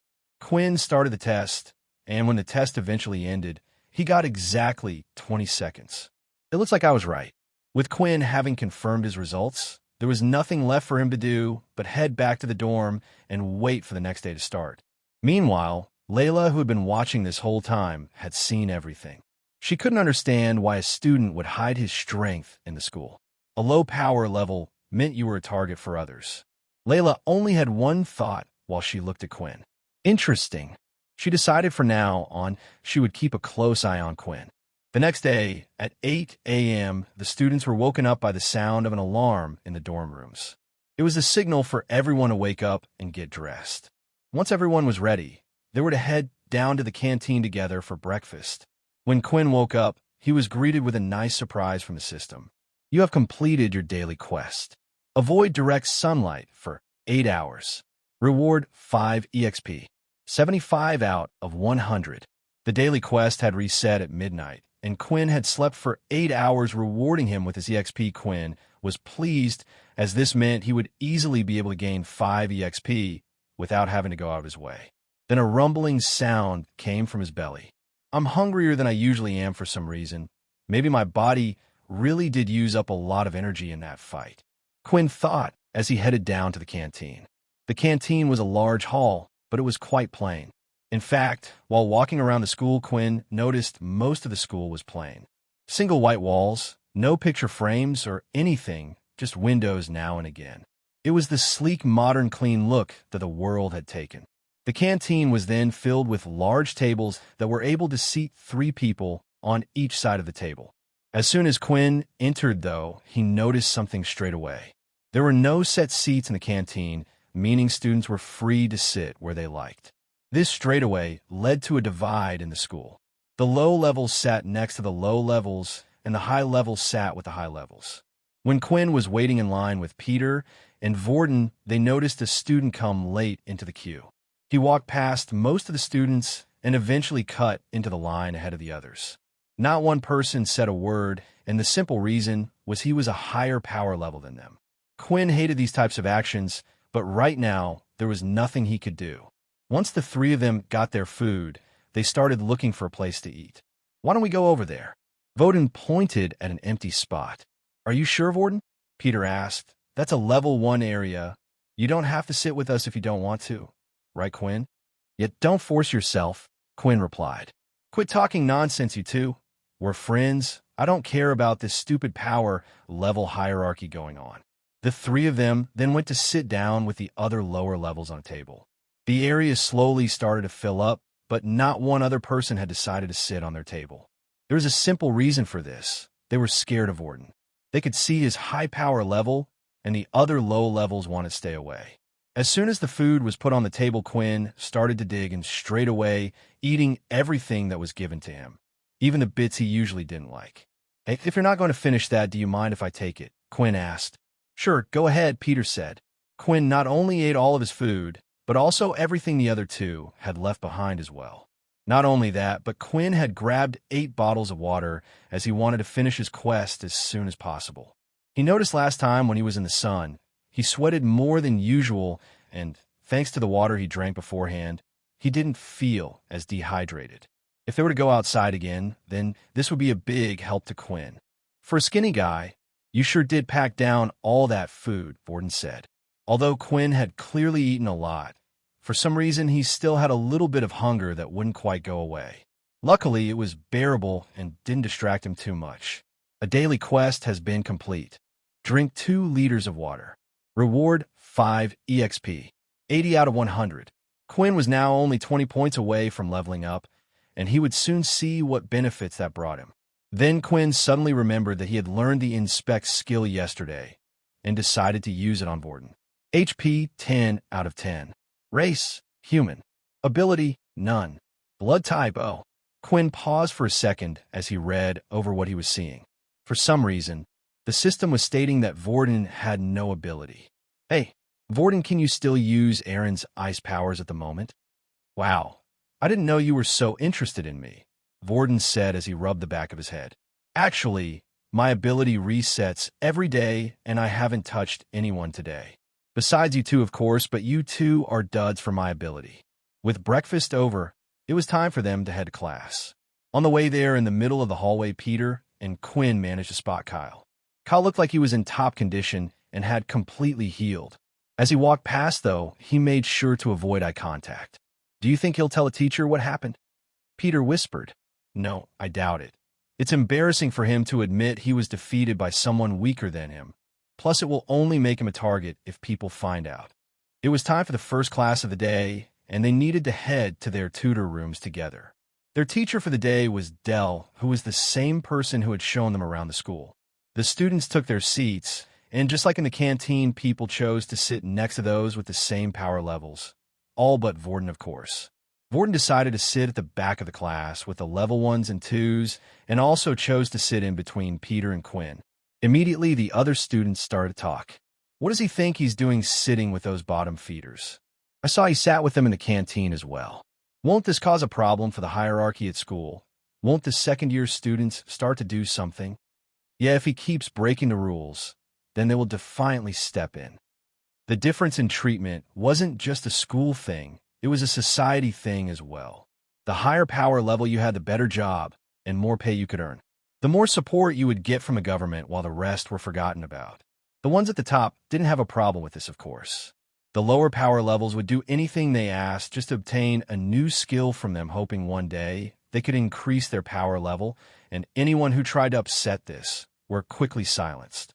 It was the whole reason why the Pure Group existed in the first place, to fight against this system, and it was also why they were treated like terrorists. Dell started his lecture, which was about the introduction, FO the school, and the Great War. When we were losing the Great War against the Dalki race, that was when they had come forward. We call them the originals. This was the first time the whole world had been introduced to abilities. Unknown to all of us, they had kept these abilities for themselves for hundreds of years, only passing it down to their family members. Thanks to them, they shared their abilities with others of the human race, but not all of them, of course. When we talk about an original, we are either talking about the founders of the ability or a group that decided to not share its abilities to the rest of the world. Dell then suddenly had a serious look on his face. Although we are currently in a time of peace, who knows when the war will start again, and that is why you are here. Once the class had finished, it was time for the students to take a break. Vorden, Quinn, and Peter headed outside to grab a snack. As soon as Quinn stepped outside, though, the usual message had appeared. All stats have been halved. The three of them sat by a nearby bench, and Quinn once again felt weak. Hey, are you all right? You look sick again? Vorden asked, and you're sweating like crazy. Yeah, I just get hot easily, Quinn replied. The three of them continued to talk about useless things and the experiences they had at school, until suddenly a group of 6 male students appeared in front of them, each of them wearing a black arm badge indicating that they were second-year students. Looks like the rumors were true. One of the second-year students said, "We have some business to discuss with you three. Do you mind coming with us?" Quinn, Peter, and Vorden were being escorted by the second-year students to a separate part of the school. The school was split into different sections, and the second-year building was separate from the first years. This meant the second-year students didn't really interact with the first-year students. "Shouldn't we just run?" whispered Peter. "It might just make the situation worse. If they were going to do something to us, they would have waited until we were on our own." Quinn replied, "It seems like they did this in public intentionally, as if to make a statement to all the other low levels." After walking for a while longer, they had eventually arrived at their destination. It was down one of the sides of the second-year buildings. There were a few second-year students who were walking past, but the place was relatively quiet. Sitting down just outside of the building on the staircase was a tall man with brown hair wrapped in a ponytail. "We brought them here, as you have asked, Mono," one of the second-year students said. "You guys can leave," Mono replied as he stood up from the staircase. The second-year students did as they were told and quickly left them to be on their own. It seems there have been rumors going around of a high-tier student hanging around with a bunch of low-tier students. Quinn then noticed Mono's wristwatch, which had the number 6 written on it. "Is it against the rules?" Vorden asked. Mono started to laugh. "Not quite, but there are some unwritten rules of the academy." Mono then walked over to Quinn. "You see, the moment you start treating this trash like they're useful to society, they start to get a big head." Now that Mono was close enough to Quinn was able to use his inspect skill, but when he tired casting at the status screen that appeared was blurry, it looked like the status screen itself was melting and all the information was unreadable. "Is it because I'm out in the sun?" Quinn thought. "Look at this scum," Mono said. "I'm only a few feet away from him, and there isn't even an ounce of fear in his eyes. You know, I'm happy that the war started because it got rid of people like you, and only the strong survived." Quinn's blood started to boil. He hated the war and how it had taken everything away from him, including his parents. He no longer cared if he was going to take a beating or not. All he wanted to do was punch Mono in the face right there and then. At this distance, even if Quinn's punch was slow, it should still hit. Quinn couldn't hold in his anger any longer and threw out a punch, but before Quinn's punch was even thrown out fully, Mono had already taken a step back, causing Quinn's fist to hit the air. Vorden then took this chance to grab onto Mono. However, once again, Mono had moved before Quinn had even started his action, causing Vorden to grab nothing. "You think I'm going to let someone touch me whose ability I don't even know?" Mono said. "I didn't come here to fight you guys. Today was just a warning. There are some people in this school that not even the military can touch, and if you continue acting this way, they will get involved." With that, Mono headed back up the stairs and into the second-year building. "Do you think he's serious?" Peter asked. "I know at school they didn't like this type of stuff, but it seems even worse now that we're in a military school. Why don't the teachers do something to stop it?" "Because it works in their favor," Quinn replied. "The strong bullying the weak causes the weak to go on the path to find more power, but if you were weak to begin with and don't have the family backing to help you, where would you go to get this power?" "The military," Vorden answered. "Exactly. The teachers in the school don't do anything because it benefits them. After experiencing hell for 2 years, your mind will have been broken down. You would do anything to seek power and protection, and the military can offer that for you," Quinn said. Quinn then looked at Vorden. "It might be best if we comply with their wishes and go our separate ways for now." "Why should I listen to them?" Vorden snapped back. The outburst surprised Quinn as Vorden was strangely against his suggestion. "Look, I understand, Vorden, that you might think you are helping me and Peter, but maybe you don't understand because you've never been powerless like us. When we break their rules, they won't go for you. It will be me and Peter they will go for." Quinn hated to saying this to Vorden. After all, Vorden was the first person who has a high power level who didn't discriminate between people, and so far Vorden's presence had helped. Whenever Quinn and Peter walked around, the higher levels did nothing to them because of Vorden. But this had only attracted bigger fish, something that Vorden and Quinn couldn't handle, at least not yet anyway. "Fine, have it your way," Vorden said with anger as he stormed off back to the dorm building. "Maybe we should have explained it to him better," Peter said. "No, it's fine, it's better this way," Quinn replied. Although it looked like Vorden had stormed off in anger due to Quinn's words, that wasn't true at all. Vorden was angry at the whole situation at the school. Even here, it seemed like people were telling him how he should live his life, who he could and who he could not hang out with. Vorden also didn't want Quinn to get hurt, so he knew it was the right choice. But Vorden wasn't going to just let these people get away with trying to control his life. Vorden was going to go after them all. Layla had been tracking Quinn and the others for a while now. She was even there when Quinn was busy dealing with Mono. Although she didn't plan to help out or anything, she was just amazed that Quinn was able to attract so much attention in one day. The only thing that Layla was confused about was why did Quinn's punch seem so weak and slow. From the looks of things, it seemed like Quinn really did want to punch Mono, but that defiantly wasn't his best from what she had seen at the training center. After Vorden had stormed off, Peter and Quinn decided that it would be best that they head back to class for their next lesson. They walked for a while, but just before they got back to the first-year building, a group of first-year students were standing in front of the staircase. There were 3 of them in total, and on their wristwatch they had a power level between 2 and 2.5. "What are we going to do?" Dan asked. "For 50 credits by the end of this week." One of the boys said, "I know. Why do they have to pick on us? Just 'cause we're weaker than him." Another boy replied, "Credits were the school's and city's currency system. Even though they were at military school, the rest of the city functioned as normal. There were still restaurants and shops, and even fun activities and games to play all around the city. If you wanted to do these things, you would have to pay with credits. Students received free food while at the school, but they also received a daily amount of 10 credits that would be sent to their wristwatch. The students were able to get more credits by performing well on missions, school activities, and rewards." Peter and Quinn continued to walk past the boys to head to class. That's when one of the boys called out to them. "Wait, stop right there, you two," the boy shouted. Peter stopped immediately while Quinn carried on walking. "Hey, are you listening? I said stop," the boy said. Then another boy immediately got in front of Quinn and pushed it back to where Peter was standing. Quinn was hoping another incident wouldn't occur, at least while out in the sun. If he got inside the building just in time, then he thought he would have had a fighting chance. "I think I might have just solved our credits problem. You must be the only level ones in this whole school," the boy said. "Hand over 10 credits each and you can go inside." "But that's all the credits we have," Peter complained.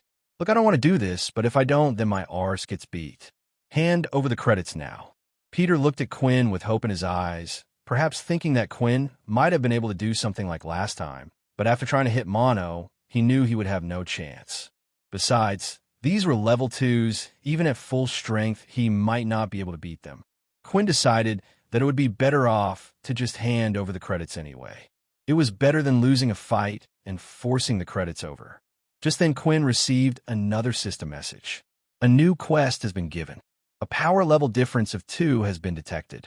Additional EXP will be awarded. Defeat the student known as Riley. Suddenly, Quinn wanted to test out his chances. The idea of gaining additional EXP and leveling up even further became really attractive to him, but Quinn wouldn't let his greed win him over. Right now, there were 3 level 2 power users, but the system had only asked him to defeat one of them. The first thing Quinn needed to do was get inside, so he could use his inspect skill and find out which one was named Riley. Right now, if Quinn used it outside, it would only appear as a blur. In the end, Quinn decided to hand over the 10 credits. He placed his watch on the other boys, and the credits were transferred over. Peter ended up doing the same, and the 2 of them were allowed to enter the building. "Hey, that was a great idea, man," one of the boys said. "Should we just stay out here until we find someone weaker again?" "What?" Quinn said in his head. He was hoping that once they had paid them, the boys would enter the building, but it looked like they were going to hang outside for a while. Quinn suddenly stopped and waited. "What you two doing? Scram, unless you want an ass-kicking," a boy said. Then Quinn clenched his fist and shouted, "Riley!" All 3 boys turned their heads at the same time, but not one of them replied. Quinn bad luck continued, but he had one more plan to find out which one of them was Riley. "If you pull this sort of thing again on me, Riley, you're dead," Quinn said. Suddenly the boy stood in the center of the 3, with red hair, got up and shouted, "What the hell did you say to me, you little punk?" "Run, run," Quinn shouted.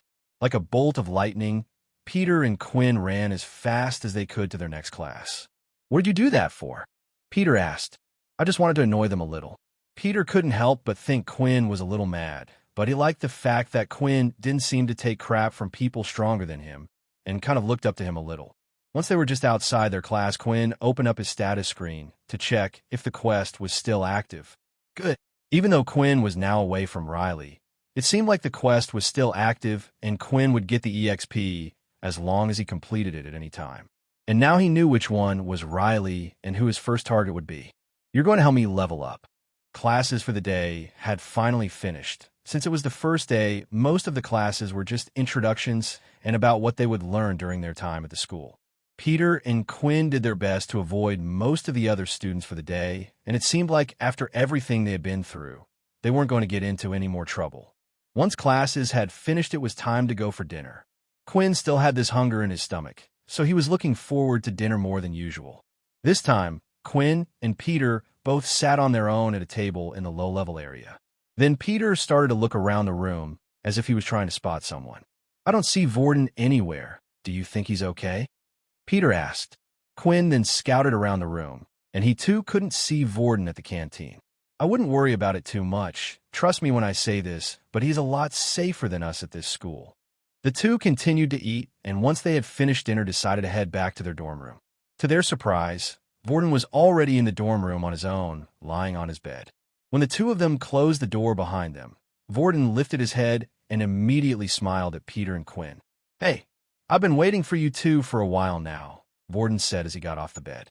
"I wanted to say sorry about earlier. I wasn't angry at you guys, but just at this whole situation." When Vorden got up from the bed, Quinn noticed a slight mark on the side of Vorden's face. It was a little red and a little swollen. "What happened to your face?" Peter asked. "Oh, this," Vorden said as he touched the marking. "I got into a little scuffle of my own, but don't worry, I didn't lose. You don't have to worry about me, I'm strong." Then suddenly, a loud, growling noise was heard in the room. Peter and Vorden immediately looked at Quinn, whose face had gone bright red. "Sorry, I guess I'm still hungry after dinner," Quinn said, laughing nervously. "Why don't you grab something from the convenience store? It's not too far away," Vorden said. Quinn looked at his watch and realized even if he did go to the convenience store to grab something, he wouldn't be able to buy anything in the first place since he had no credits. But before he could even say anything, Vorden had come over and tapped his watch against Quinn's. "Transfer of 10 credits successful," the notification sounded. "Don't even say anything and go grab something," Vorden said with a smile. "Thanks." With that, Quinn left Peter and Vorden on their own while Quinn rushed off to the convenience store. The convenience store wasn't too far away from military school. If you walked out, it would take you around 20 minutes. At the front of the school was a huge gate that had 2 guards stood at the entrance at all times. Only students, teachers, and certain military personnel were allowed on the school grounds. So when you exited, students were required to show their wristwatch to the guard, and same upon entering again. Once past the gates, Quinn decided to test out how much 10 stamina points really was. He started to jog at a relatively fast pace to the convenience store. After running for about 5 minutes, he realized that he wasn't out of breath or anything like he usually would be. He decided to run even faster, eventually making it to the convenience store in 7 minutes. "I think I was doing about 1 kilometer in under 5 minutes, and I'm not even out of breath," Quinn thought. The stats given to him were that of an athlete's body. It wasn't the same weak body he had before, but at the same time, it wasn't a supernatural body that surpassed human limits. Another thing he noticed while running at night, he could see everything super clear, even when there were no street lights. It was as if the moon had lightened everything up, a type of night vision of sorts. Your hunger grows slightly. I know, I don't need the system to tell me when I'm hungry. When Quinn entered the convenience store, he went and grabbed a few of his favorite snacks. Some late-night ice cream and potato chips. That's when he suddenly spotted Riley and his friends in the same store down another aisle. Quinn ducked down quietly and waited for them to finish shopping before doing anything else. "What luck! I thought I would have to track him down, but it seems like he's come right to me." While Quinn was hiding, he noticed he was in the middle of the mask section. There was one particular mask that stood out to him.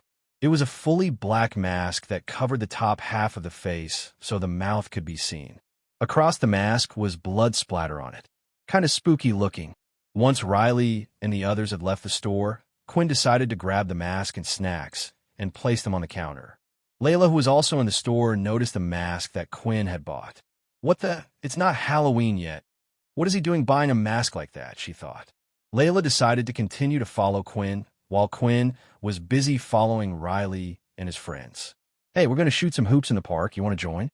One of the boys asked. "Nah, you know my ability useless for playing games like that."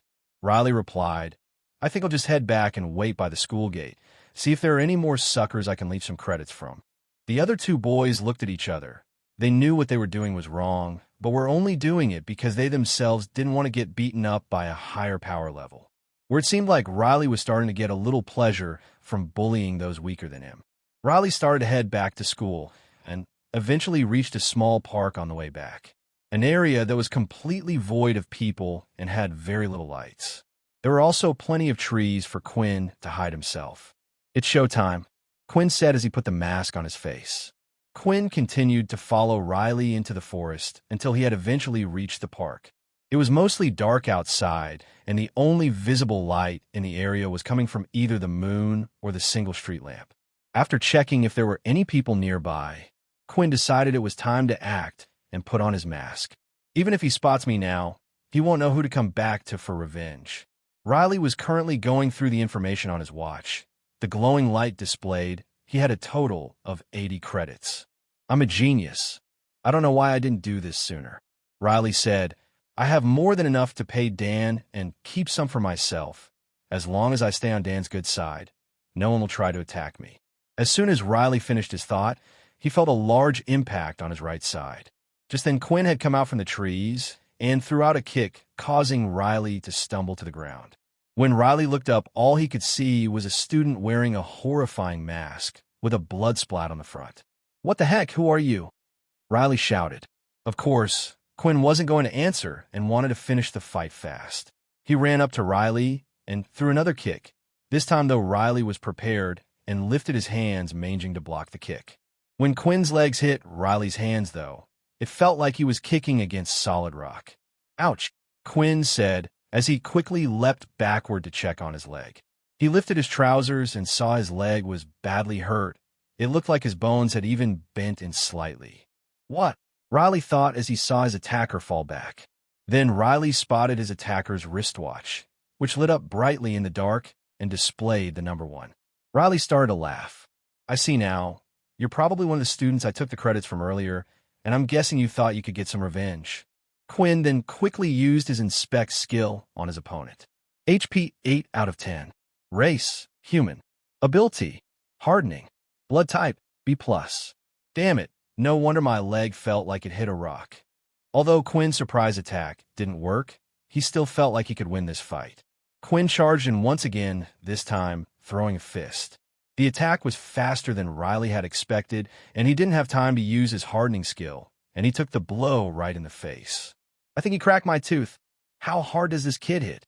Riley thought. Quinn threw another punch with his other hand, but Riley had predicted this and hardened his face in time.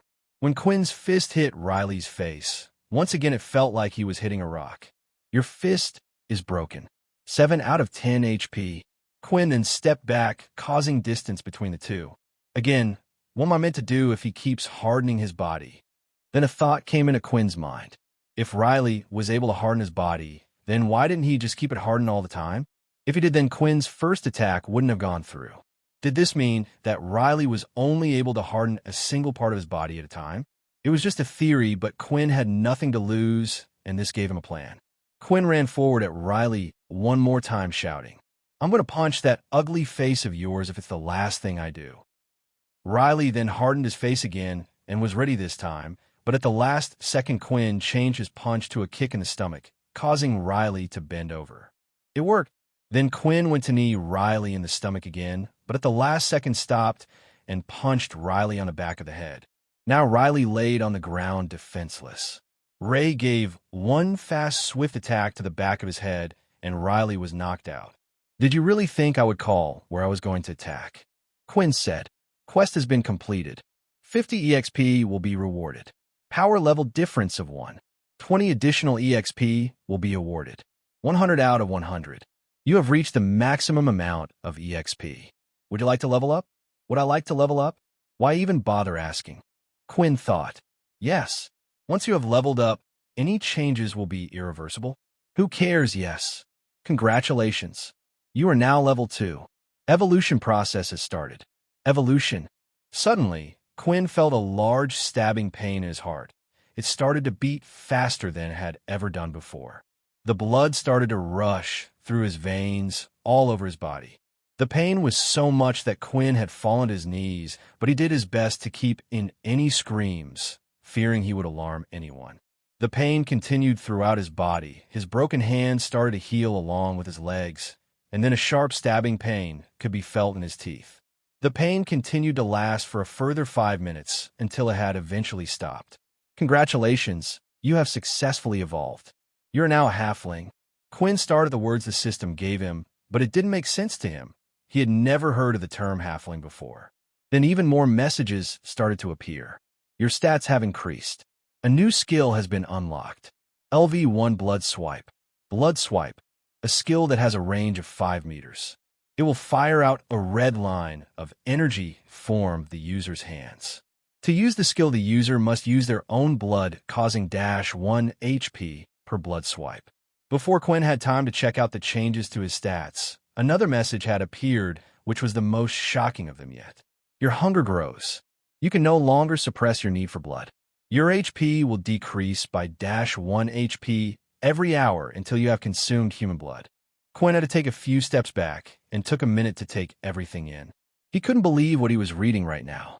After seeing that last message, there was only one thing that came into his head. I'm a vampire?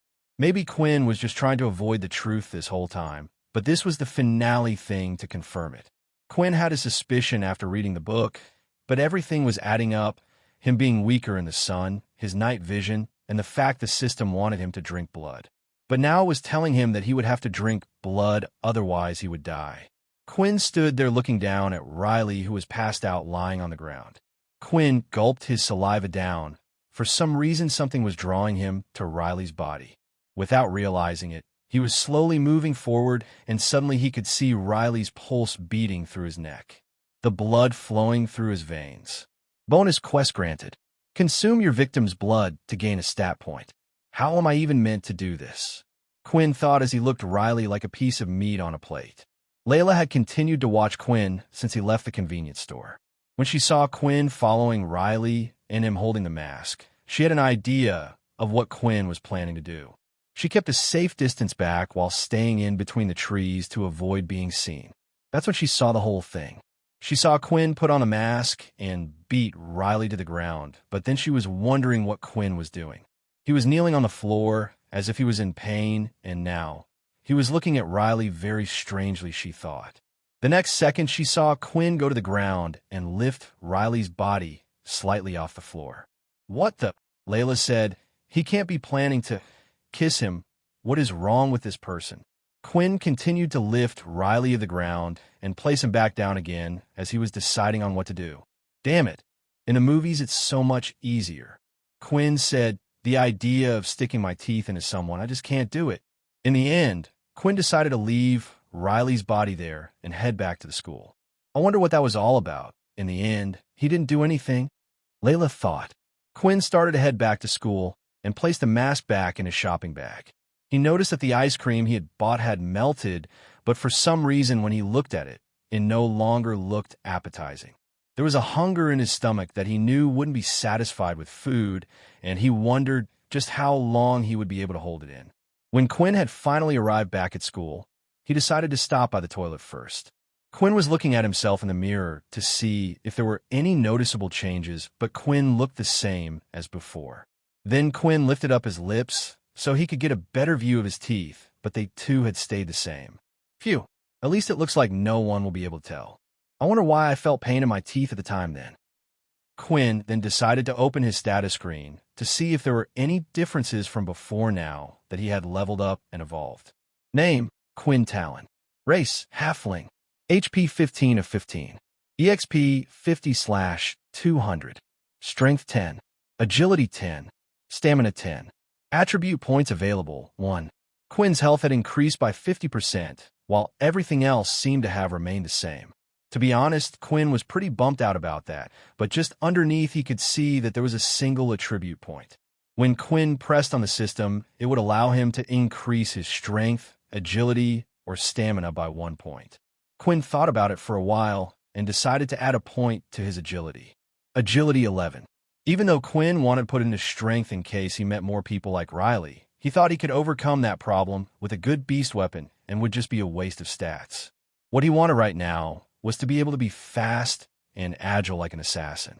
Quinn wondered if there was a reason why the system had only given him 1 point. Then he started to remember the additional quest that it had given him. As long as Quinn consumed the blood of his victim, it would give him a stat point. So far, Quinn would have been able to have an additional 2 stat points, while leveling up only gave him 1. If Quinn wanted to get stronger, then this would be the quickest way. But Quinn was unsure on whether or not he would be able to do it. He needed to try to do more research into the system and see if there was anything he could find out. He had a direction now and knew his system was similar to that of a vampire. Perhaps if he learned more about them, he would be able to figure out if there was a way around drinking the blood as well. With that, Quinn decided to head to his room where he could hear Vorden and Peter practicing together. Peter was trying his best to learn the skill book the military had given him, while Vorden was tutoring him. When Quinn had entered the room, Vorden and Peter greeted him as usual. "What took you so long?" Vorden asked. "We thought you might have gotten lost." "No, I just went exploring the city a little," Quinn replied. "I'm a bit tired. I think I'm going to go bed early." "Maybe we should call it a day for now as well," Peter said. With that, the group turned off the lights and went to sleep. All except for one person, that is. Quinn was unable to sleep. His stomach was in a tremendous amount of pain, and he had too much on his mind. Eventually, though, he finally managed to close his eyes and drift off.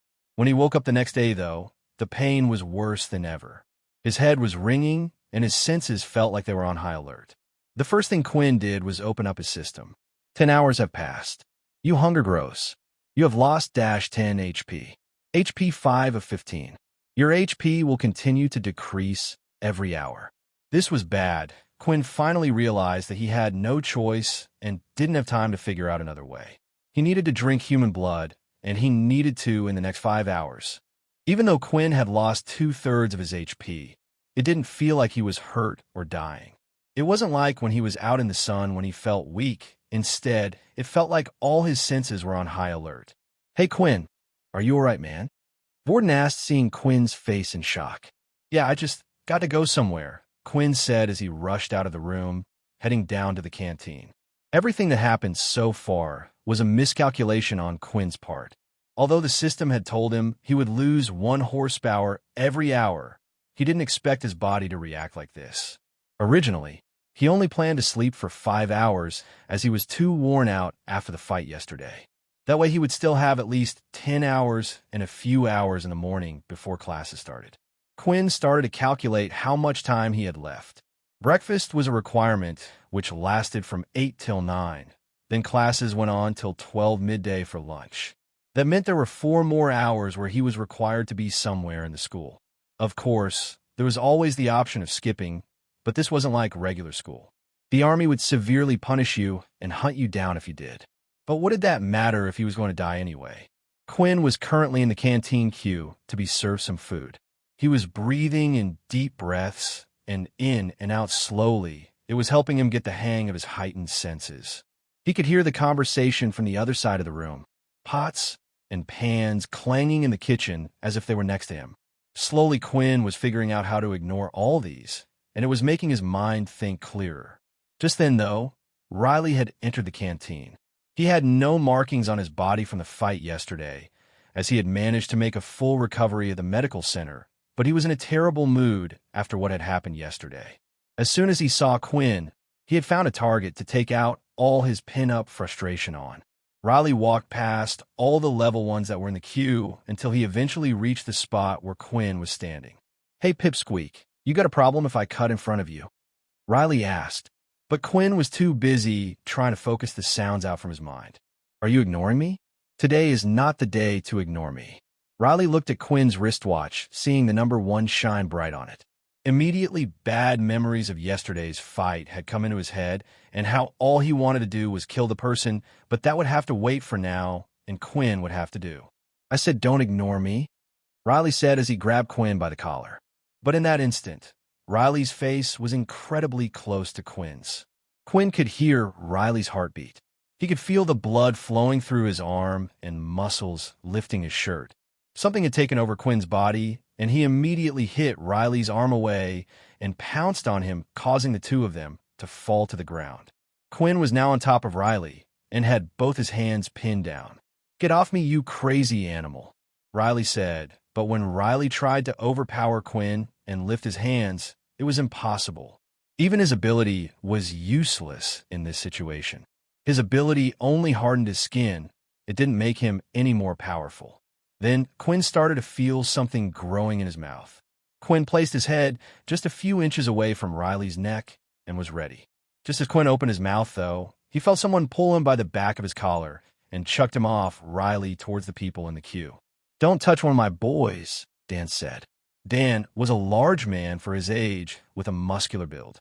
He didn't look like a teenage boy, but more like a bald adult. "Dan, thank you so much," Riley said as he stood up from the ground sweating. "You're dead now, boy." As soon as Dan took one step forward, though, Vorden stepped in front of Quinn with Peter. "Do you really want to cause a problem?" Vorden said, lifting his arm to show the power level on his wristwatch. The truth was, Vorden was only bluffing. Vorden's power very much depended on what ability he copied, and right now, all he had was Peter's level 1 Earth ability. If they were to get into a fight here, there was no contest on who would win. But Vorden's plan seemed to work, as Dan decided to back down and take Riley with him, but before Riley walked off, he signaled to Quinn imitating someone cutting his head off. "Oh, thank you. Thank you. I can't believe that worked," Peter said, knowing Vorden's secret. After the canteen incident was over, something became clear to Quinn. That teachers wouldn't step in no matter what happened. In the canteen, there were many guards standing in each corner of the room, but not once did they step in to help. After the group finished eating, it was time for them to go to their morning classes, but Quinn was unable to concentrate on anything. All he could do was try to calm himself down while in the middle of class and watch his HP slowly tick away. It was driving him insane, seeing the number go down hour by hour, and now wished he had just bitten into Riley's neck yesterday. Then when it came to lunchtime, Quinn once again rushed off without Vorden and Peter this time to the library. 1/15 HP. "What the hell is happening to me?" Quinn said as his hands wouldn't stop shaking. Each time Quinn's HP would go down, it was getting harder and harder to control his own body, and sooner or later, he would go crazy. During class, he had multiple visions of tearing the place apart and ripping out the blood from their necks. Without realizing where he was walking to, Quinn eventually ended up in the library. In the quiet corner of the library down one of the aisles was the fiction section. "Please have something I can use," Quinn said as he took out fantasy book after fantasy book about vampires. In some of the books, vampires were able to live off animal blood, but Quinn's system clearly stated he needed human blood. Not just that, but it would be hard for him to find an animal in time. In other stories, there were talks of going to the hospital and raiding their supply, but the hospital in the city was heavily guarded, and he didn't have time for that. Finally, for the first time, Quinn could feel himself getting weaker. He sat on the floor and read one last book and found nothing of use. When he closed the book, he could see Layla standing there opposite him. "Are you okay?" Layla asked, concerned for Quinn, as he was starting to look very pale. Layla then bent down, so she was at eye level with Quinn, and placed her hand on his forehead to check his temperature. "You're so cold? Do you want me to take you to the nurse's office?" Layla asked. Quinn replied with one word. "Sorry," he said as he pulled Layla's arm, bringing her close to him, and bit into Layla's neck. As Quinn opened his mouth wide, he could feel the ends of his teeth start to grow. He didn't know what had come over him, and it was as if his body had just taken control. His mind wasn't all there. His teeth quickly sunk into Layla's skin, and at the same time, a gush of blood entered Quinn's mouth. However, Layla didn't feel any pain from this, but instead, it felt like pleasure. A tingling sensation ran through her body as she felt the blood rush up through and out of her neck. Even if she wanted to resist, she couldn't. The bite seemed to have a paralysis effect. Finally, Quinn's hunger was going away. "Your hunger has decreased. Your hunger has decreased. You will no longer lose HP." Even though the messages had appeared, Quinn continued to suck Layla's blood away. HP regenerating. HP regenerating. 15 HP. Then when the last message had appeared, Quinn's mind had finally come back to him. He let go of Layla, causing her body to fall to the ground. "What the?" Quinn said as he looked around himself, only then noticing Layla on the ground. "Did I do that?" Then images of what he had just done popped into his head, although at the time he felt like he had no control. In the end, his whole body still working, causing him to remember everything he had done. A+ blood type has been absorbed. You have gained 1+ strength. Although Quinn wanted to check what the message had said and what it meant, he needed to get Layla out of the library fast. Even though they were in a quiet part of the library, there was no telling when somebody would come back. Thankfully, Quinn could see Layla breathing, so he at least knew she wasn't dead, but there were 2 clear bite marks on her neck that needed to be dealt with. Quinn then lifted Layla up with his 2 hands, finding her surprisingly lighter than he thought. As Quinn headed to the doctor's office, he couldn't stop thinking about what had just happened. A part of him thought that the system might have just been playing tricks on him. Even though he could see his HP going down, he never felt like he was going to die at any point. And Quinn didn't even know if going to 0 HP meant death, but after what had happened today, he didn't want to find out. There were a few things Quinn needed to do. He needed to find out how frequent his body required blood. To do this meant he would have to once again starve his body of blood. But this time he would get blood beforehand, so he would be better prepared. But before even all that, he had another serious problem in his hands. Layla, would she remember anything when she got up, or would Quinn have to convince her to keep his secret? If others were to find out of his rare ability, it would start a bidding war between the private companies and military. They would do anything to get their hand on a new type of ability. Before anyone could find out about Quinn, he needed to be strong enough to protect himself. While Quinn walked down the hallway, he got quite a few looks from the other students. It wasn't strange to see someone carry an injured person in the school, but it was strange for a boy to carry a girl unless they were an item. Finally, Quinn had reached the infirmary, where there was a single female doctor named Haley, who looked to be in her early 30s. She wore round glasses and had her hair up in a ponytail. Quinn never got the chance to mess around with girls while he was at school, but looking at the doctor, he couldn't help but appreciate her natural beauty. "Another one," Haley said. "There's a bed free at the back. Take her over there." Quinn did as he was told and placed Layla gently on one of the single beds in the back. The infirmary was quite large. Quinn had never seen a school have one so big. There was a total of 30 beds, but Haley was the only one working there. At the moment, about half the beds were filled up with students, and Quinn couldn't help but notice most of them were low levels. There were the odd high levels as well. Even they got into their own fights and disagreements. Haley came over to where Quinn and Layla were and started to examine Layla. She placed her hand around her wrist and did a few other checks. That's when she noticed the 2 small hole marks on her neck. "What happened?" Haley asked. "I'm not sure. I was in the library when I saw her on the ground like that," Quinn replied. "I don't know how long she was passed out for, but the wound on her neck looks like it's already healing on its own." Haley said, "Still, I can't be sure if it will heal, and it would be a shame if a pretty girl like her got a scar." Haley then placed her hand on Layla's neck where the bite marks were. She closed her eyes, and after a few seconds, lifted her hands, and the bite marks had vanished. "Is it okay if I wait here for her?" Quinn asked. "Oh, young kids these days," Haley said, laughing. "I didn't realize you two were like that." No, Quinn said, waving his arms. "We're just friends, that's all." After Haley had gone away to look after other students, Quinn decided to open up his system. Strength 11, Agility 11, Stamina 10. It really did give me an extra stat point after all. After sucking Layla's blood, it seemed like he had gained a stat point. Quinn remembered after defeating opponents the system would give him an additional quest to suck his victim's blood. The reward was a stat point, but it seemed like there was no need for him to get a quest. Was Quinn able to drink anyone's blood and gain stat points? What happened if Quinn was to drink Layla's blood again? Would he gain another stat? There were so many questions Quinn wanted answers for. He looked at Layla lying there peacefully.